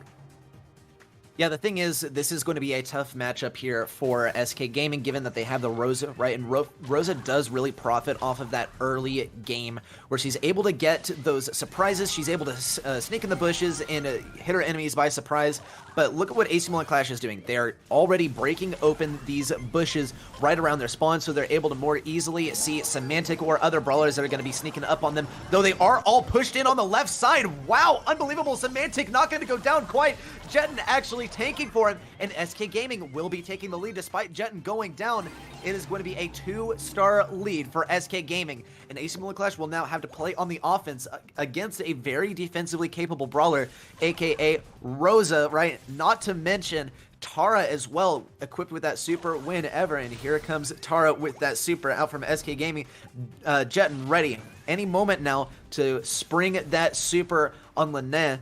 Is he going to, is the question. Here comes the super, and it's going to catch Lene by surprise. Semantic just trying to bait out that super from Guille as well as he can, and a 5-star lead there for SK Gaming as we head into the last few seconds of the match.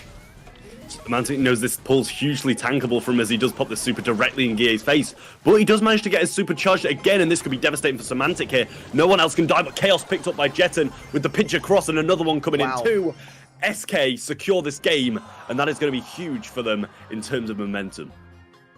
Okay, well, I spoke too soon. It is not a lack of confidence pick there for SK Gaming to switch onto that Snake Prairie for our first set. It is an absolute confidence pick because they knew exactly what they were going up against with AC Milan Clash, right? AC Milan Clash, they were so confident in their comp that they did not even need to switch it up at all. They didn't need to worry about, you know, SK Gaming is going to predict what we're playing, right? But SK, they did pick up that Rosa there, and it seemed to work so well. They were able to push the enemy all the way back to their spawn, all the way into that one little corner, and hit them not necessarily just with the Rosa, but also with that Tara super, right? And it seems that's sort of what they are going for here. They want the unfriendly bushes to find the enemy, and then they want Rosa to provide the room. They want Rosa to provide the pressure and push back those targets into a place where Tara can just get them all in one nice tidy little super. Rosa escapes with all of the stars and is able to hang on to them for the rest of the game. That is what I assume is a strategy that SK Gaming is going for. I could be completely wrong, right? Perhaps.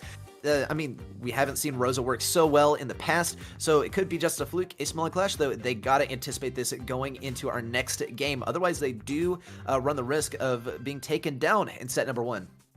Yeah, no, you've explained that play absolutely amazingly. You know, they had the zoning from the Rosa, and he just allowed to take all the fire. Jetton was able to just swoop in, and an unfriendly bush is coming early from Semantic as this game kicks off. Early pickup on Chaos, and I must say, that is amazing position from Semantic as well to come and get this next pickup onto Lenane and Guille. A huge flank. He has come out the bush there, though, but another unfriendly bush is coming in. Lenane picks up a kill, but he's going to be traded. No, he gets the jump just in time, but he's going to pick up Guille anyway. These names are really confusing with the lit in front of Guille, but Clash are going to be in the lead by 1 star heading on to the second half of the game. That was so close. Semantic was about to take out Lene, but it was just one tap away from super for Lene. He was able to escape with that super. It's going to be a tough one now for SK Gaming to push in and get aggressive, though. I think we said that in the last game, and they were still able to do it. We just got to see the proper push. We got to see the proper pressure applied by Semantic here on the Rosa, and we could actually see Semantic getting aggressive here. Guille able to get that pull, and the combination of Lene is just too much for Semantic to deal with. Jetton not able to get here on the Tara either. AC Milan Clash just furthering this lead that they have, and Guille taking out these mines that were preventing their movement on the backlines. SK, in the last 40 seconds, they gotta come back, though they do have the super here on Semantic, and this could be their ticket to success. They just gotta combine it with the Tara super, and it is available. Just the proper positioning is all that is necessary. Guille getting this vision available here. We do see the super coming out from Jetton, but it's not going to be enough to take out Lene, and we don't see Semantic able to secure this kill on Guille either. AC Milan Clash taking the lead with just 10 seconds left in the match. SK Gaming falling so far behind, and looks like actually AC Milan Clash is going to be tying up this first set 1-1. Clearly, AQM have come with some revised sense of play after losing that first game to the Rosa. Played it a lot better with Lenane finishing the game on 7 stars above his head. Huge plays from him as well as Guille as well, getting those 6. Pickup after pickup just seems to be rolling in, and you know, when you're on the defensive against the Rosa, it's so difficult for the Rosa to be able to do anything at all, when you can just surprise him with those Tara supers out the bush, not give him any time to pop his super, and he's just taken down instantly. Yeah, it's a really tough one to deal with Rosa, right? especially with all those walls broken, Rose is just not able to really find a target, especially going into Tara as well. She has that vision, she's able to see, she has that pull available to pretty much completely waste your shield there and escape from you. It's a frustrating one, and the thing is, we either got to see the comp change coming out from SK Gaming when they realize, okay, the Rosa is not working anymore, they're expecting it, or they're going to keep on running it and they're just going to execute it better. They're going to get more aggressive right off the beginning of the game. Of course, it did look like SK Gaming was just so close to gaining that lead as far as the stars there. We saw Lynette was just barely able to escape with that super there. He just like very slightly got that super there before he was going to be taken out there by Semantic. So I think we could see the same thing again. SK Gaming, they just got to execute it better. What are they going to choose is the question.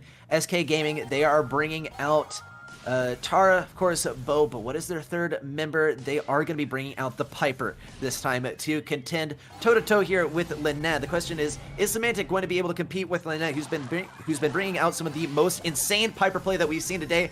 SK Gaming taking a very narrow lead here with 4 stars, but the only deciding factor is that blue star, and it is on top of Semantic.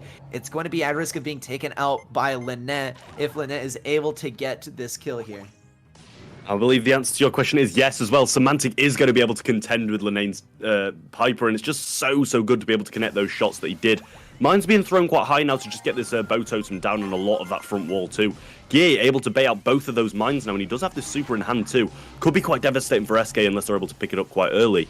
Semantic looking like he's got a good amount of HP. The pull coming in from Jet now, but trade also from Gie, and the takedown comes in, and Clash take the lead and retreat all the way back to their spawn and wait for SK to push into them.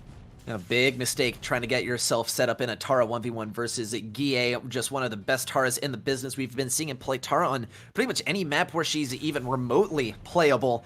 And Tara, of course, Gie winning that 1v1 against Tara. SK Gaming, now they have to go on the offensive, though they are definitely better set up here. They do have Semantic on the Piper here, and that's definitely a step up from Rosa, which they had in the previous games where it was so tough to push in. SK, they do appear to be saving up some supers ready to go for these last few seconds, getting these pushes in. We do see Jet on this Tara. The question is it going to pay off? Gaia has the super, but he's on super low health. And, of course, Semantic on the right side just looking for any target possible. He doesn't have the super ready to go in time. Semantic getting taken down. IKEA snagging a kill. The 9-4 right at the end of the game. This set will be going to AC Milan Clash as we head into set number 2 on Brawl Ball, where AC Milan Clash, let's face it, is very favored. SK Gaming, they do have insane Brawl Ball plays, but AC Milan Clash, they do kind of show up every single opponent they are faced with when it comes to Brawl Ball, most notably Backyard Bull. I will say amazing plays from Clash there. It just does bode well for them. Being able to take SK's pick that simply in the last 2 games, it just seemed really dominant after they did revise their play style. After playing against the Rose the first time, took that in an absolute dominant fashion. They're able to just pick up a lot of pressure now, go on the defensive, and SK were forced to push into them in the last few seconds. Mines placed beautifully to prevent the Tara from getting anywhere near them, and then they're just able to get that pick up on Semantic and complete the game in their favor. And now heading on into Brawl Ball, as you said, Clash so good. It's their pick, it's their mode. They should be taking this. Yep, AC Milan Clash, they are on their home field. This is the one that they wanted to play the most. SK, I mean, they picked they picked Bounty instead of Brawl Ball, right? And even though they're good on Brawl Ball, right, Bounty, them being taken down there in the map that they got to pick is a bit telling of what's to come, I believe, at least. SK Gaming, they're definitely on the back foot here. They got to bring out something crazy. AC Milan Clash, though, they do know the caliber of opponent that they're up against. I doubt that they'll bring out some of the crazy plays that they were pulling in the previous match they had against Blood Diamond, especially Lynette on the Crow, getting that crazy self-pass with the Crow super. But, I mean, I don't want to speak too soon.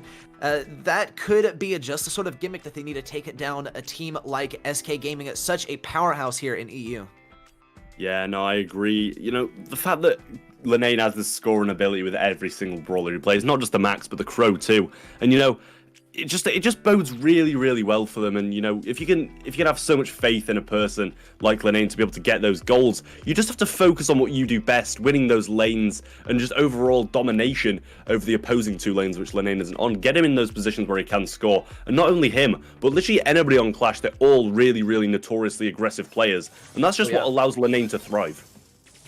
Yep, well, really the main enemy of Clash here is going to be a passive playstyle, right? That is what we have to see SK bringing out here because, I mean, just as far as history goes, these passive playstyles do tend to defeat aggressive playstyles. They gotta find those weaknesses in the aggression. Though, AC Milan Clash, they are patiently aggressive. They wait for the right opportunities to go aggressive. Though, take a look at our comps here. We do see the Bell coming out from both teams, as well as the Max and Gene coming out from both teams. The mirror match. The question is, who is going to be able to execute it better? We already see that Super coming out from SK Gaming, the speed, but it's not going to get them much room.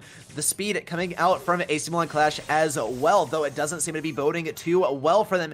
Gie getting this first kill and trying to get this kill, it looks like, on Gene here, but he's not going to be able to. Semantic snagging this kill here, and the 2v2 returns to mid, as the ball is actually not in a position where AC Milan Clash would like it to be. It's all the way back in their corner. It's great for defense, but it's not great for getting this offense and playing aggressive as they would usually like to. Yeah, you're going to be falling low now, and Lenane has got that speed alongside the gene pool can be so threatening to be able to push out here, and it is going to be. As SK are forced to back up, Skyrick's eventually going to be able to pick up that pull, but not without a few bell shots bouncing off of Jetton onto him. And now, it can just be so dangerous as Lenane starts to take advantage of this range he has over Jetton, takes him down very nicely, and it's a 3v2 situation in mid now, heavily in Clash's favour, but Bell connecting a few shots here and the pull coming in from Skyrix. The damage does come in onto Skyrix and he is taken down. That mark going to be missed by Semantic, and the slowdown does come in. This could be a potential for a goal here if the speed does come in. Lenane looking to try and get Gie to tank a few shots, he does, but Skyrix able to pick up the ball and clear it to the right. Great defense there from SK. In fact, thought we were actually going to see that all-reliable move where we do see Max running around the flank and then the Gene pull, but it just didn't work out. Gene was slowed down and it was not possible. Then we saw the counter there from SK, not only with the lamp blowout, but also with the magic hand. AC Milan Clash now looking to push up here and take control of mid, though SK, they're all grouped up and they're taking control. Looks like the most important kill here, in fact, is going to be Semantic. Semantic getting taken down, and we do see the explosion now coming out from AC Milan Clash as they have put themselves in a 3v2 situation, though. They are soon going to be faced with a new opponent. Now Semantic returning once again, and it's a 3v3 here at mid. AC Milan Clash, they have to score here to bring us to match point. The question is it going to happen? SK, are they going to bring yet another amazing defense? Looks like it's quite possible. In fact, they're here with the 3 players. Are they going to be able to put it in the goal? And in fact, yes, Jetton now able to put this one into the goal, bringing our second set to 0-1 here in favor of SK Gaming. Must say, Clash had multiple chances to be able to get that in there, but they just didn't manage to do it in the long run. And SK were able to just come back in that overtime after that early takedown, just before it cracked open. And, you know, maybe leaving him alive a little bit longer whilst he was marked might have been the better shout. Just because you're able to take him down in a much more advantageous position, he's going to be respawning just when you don't want him to be without that mark on him. So, you know, a little bit of a later kill would have gone so much of a long way to stop the respawn cycle coming in, and SK were able to just push out from that after they got the kill, hit the pull, got the ball up and scored that goal, going to be bringing it to 1-0 in Brawl. Yep, and this is not the position where we really expected things to turn out. AC Milan Clash, right? They won at the set where they were not necessarily, well, that they literally did not choose. And SK Gaming now so far winning the set that they chose, right? Right, so it's a bit of a flip-flop here. Though SK, of course, they probably knew that Brawl Ball was going to be chosen, and SK being a strong team on Brawl Ball, they were not particularly worried with that being set number 2. Could come down to Heist here, right, with that Kaboom Canyon or Colette Canyon meta here. Though AC Milan Clash, they got to pick up the pace just a little bit here on Brawl Ball if they do want to close things out right here and right now. SK Gaming, they did have a strong performance in the first game there of Snake Prairie, though this, you know, hopefully at least for SK Gaming, is not the exact same story as set number 1. AC Milan Clash could bring this one in 2 games in a row. They do have this Poco coming out here. SK Gaming looking strong, actually, as they're able to narrow this one down to a 3v1 already. And we do actually see the score from Skyrix, bringing us within just 25 seconds to a 1-0 game. It was on the tip of my tongue saying it was a bit of a weird comp to employ here from SK, but it worked out phenomenally for them off the start, but now it seems to be turning into Clash's favour as the speed comes in. This might be a goal forced in by Lenane. It is going to... Oh, he just misses... He misses the goal, and Lenane is just going to be... He's just going to stand there and take the death because he knows he deserves it after that. SK going to be pushing up the map with this pull in hand now, and this could be a devastating turn of events. As Chaos does miss his pull though, Skyrix does have pull in hand. Gonna wait for someone to be beyond the wall to try and get a bit of a wall break. But Semantic gonna be picking up the kill anyway. Speed does come in. Chaos left all alone now to defend in this 3v1 situation. Yep, and SK able to snag this goal right here. Wow, and closing out Brawl Ball in an absolute domination over AC Milan Clash, who decided on this set as their more confident one over Heist. So I don't even know what to say at this point. SK Gaming, I mean, if they have beaten AC Milan Clash at their more confident mode, they stand a very strong chance at taking AC Milan Clash down in our final set coming up, which is going to be Kaboom Canyon. Now, can I, speak on what exactly I think either team is going to run here? Not necessarily, right? Both of these teams are very good at their tank play, and that's not really what we see coming out here on Kaboom Canyon. It's a much, much different meta. Definitely can't expect the Piper coming out here, the Bell coming out here. Poco, probably not. When we did see it come out, it didn't work too well. Colette is pretty much the go-to here, but we haven't seen any of these players really play Colette so far, so it's hard to really make a judgment as to who has the advantage in this final set. Yeah, I mean, I don't even know if we've seen any of the teams play Kaboom Canyon, never mind Colette. It seems like this is just a bit of an unfamiliar map today for both of these teams, and it's just, it's really tough to predict who's going to be able to win this one, with Colette being such a dominant pick, and obviously Poco being so good for SK in that previous game. Could be bringing that out again and pairing up with a Colette. Could be a very dominant force to be reckoned with. Absolutely. Both of these teams are actually forces to be reckoned with. This game right here is really just for seeding as we head into our playoffs in just a week now, though it is going to be massively advantageous to take first place. And as far as, a pricing thing goes, it is also going to be very advantageous. It's $1,000 versus $600, so that's a pretty big difference if you ask me. Though it is very, very, very close here. SK Gaming pulled out, much more confident performance there than we expected in Brawl Ball, and I do think they are going to be looking very nice as we head into Heist here on Kaboom Canyon. AC Milan Clash, though, of course, they are a very adaptable team, and they are very, very aggressive, which could be, the advantage that they need here in Heist, right? Heist is one of those modes where you do better the more aggressive you are, typically, right? It's always a calculated aggression, but if you're able to go really aggressive, and even if you're always just throwing yourself at the enemy's safe and then dying down there, it's not necessarily putting you at a disadvantage. You're able to respawn in time to defend against your enemy's next push, unless, of course, they're running a max or something to speed themselves up there.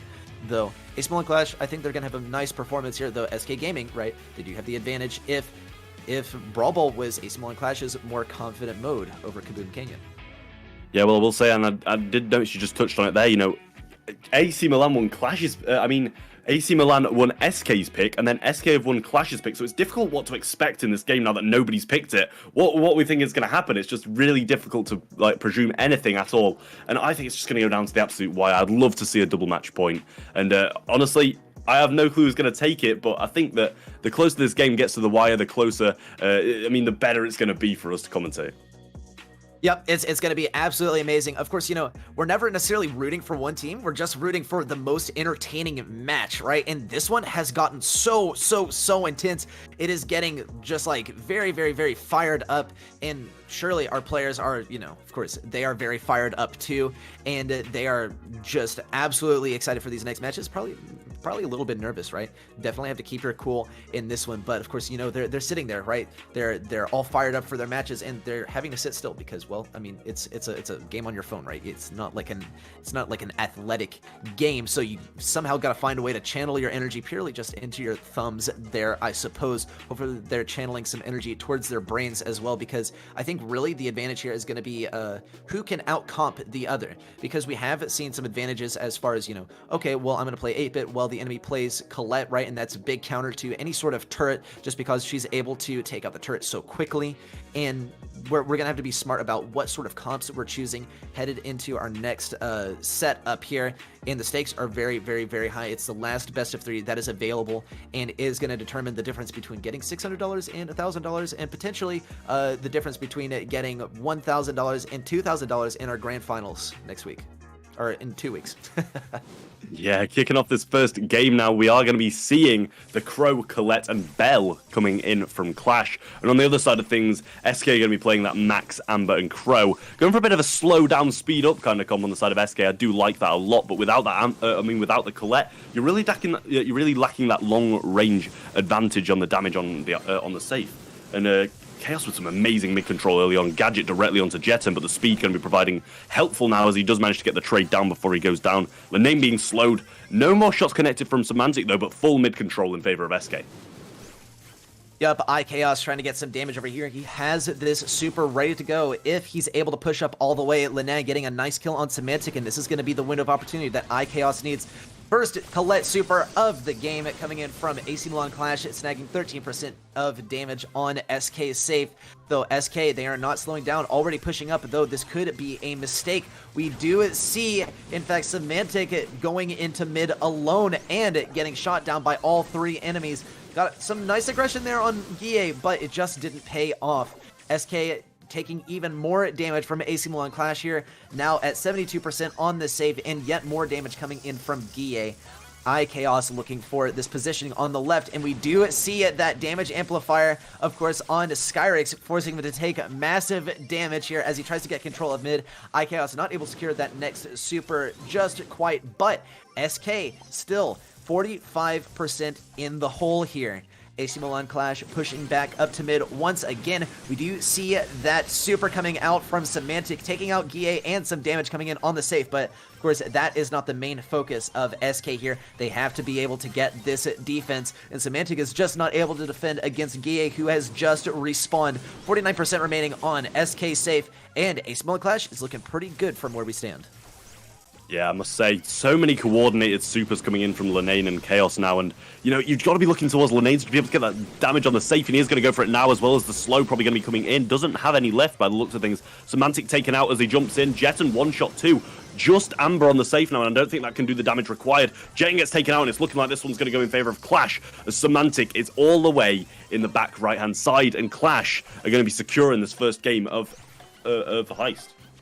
Yep, and AC Milan Clash now going to be taking us to match point over SK Gaming, favored in this last game here. And I think it's interesting. I mean, we were trying our absolute best to make our predictions here. We thought, okay, well, SK, you know, if they beat AC Milan Clash at Brawl Ball, which was their more confident mode, then they're going to have an easier time in Heist, but that does not appear to be the case. It just, you know, clear domination there by AC Milan Clash. It was a little bit unfortunate. I think SK Gaming, we saw them getting staggered just a little bit, right? Their respawns getting staggered, and we saw a few players just heading into mid alone, which is never what you want to do, though sometimes it is absolutely necessary in order to keep control and not be pushed all the way back to your safe and just be forced to defend it, but also take damage at the same time. It's not a good feeling, and it's just one of the worst positions to be in Heist. Though we are heading into match point, SK Gaming, they have to come back here. And here's the thing, this is real juicy. Even if SK wins now, the seeding is going to be tied between SK and Clash, which means that they have to play another set. It's going to be a tiebreaker set on Backyard Bowl to finish things off. And, well, I think we all know who is favored on Backyard Bowl just historically, right? SK Gaming favored on Backyard Bowl. So if SK can bring this one back, they're going to have to play another one on Backyard Bowl, and that will be their ticket to #1 seed headed into the playoffs in just a couple weeks. Clash going to be looking to close out here, and I must say I did have to contain my laughter at some point in that last game. Semantic jumped with Crow directly onto one of Guille's bear traps, which took him down instantly. And I must say, I did find it quite humorous, but, you know, don't want to interrupt your commentating over the game. Obviously, as you say, though, if SK can somehow bring this back, Clash are going to be having to play another set against SK. And, you know, being reverse swept in this last set, if SK do manage to do it, it's going to be really, really difficult for them to keep their heads up high. So they really got to close out here if they do want to be taking this seeding.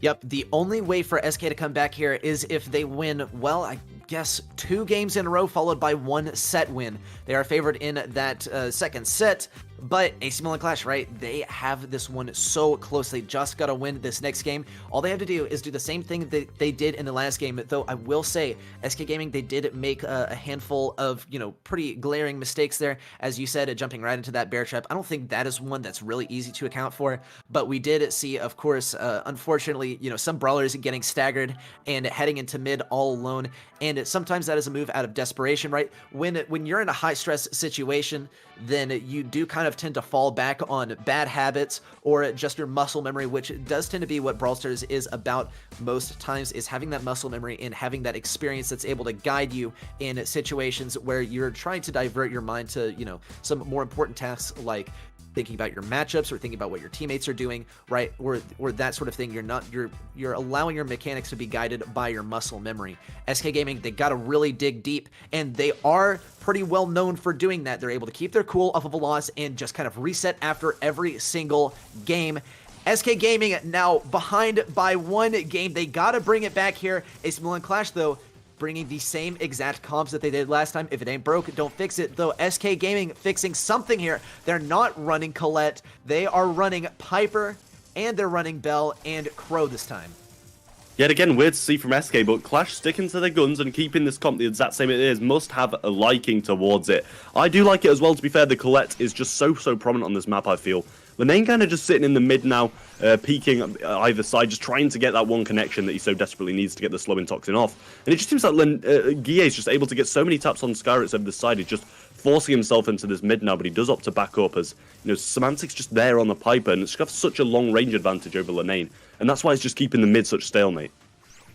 Yep, and see, this is the usual sort of gameplay that we see out of Kaboom Canyon, is a complete stalemate over mid, or at least this is what we see when the teams are so evenly matched, and it's such a risk to allow your enemy to get control of mid, right? You don't want to get too aggressive and then get taken down and then be forced to play a 2v3 versus your enemy. So we see both of these teams playing very, very patiently, except for Skyrix getting very aggressive on the right side, giving this position to Guille, though we do see that slowing bear trap taking down Guille, and this could be at the beginning of a push actually for SK, though we do see iKaos getting loads of damage, and we do see it Jetton now pushing up on this left side, though the damage amplifier is going to be enough to take him down. Skyrix now looking for this positioning on Guille, though SK Gaming, they're trailing by 15% here, and is not the position they want to be in with just 40 seconds left in the match, in tremendous trouble pushing up past mid.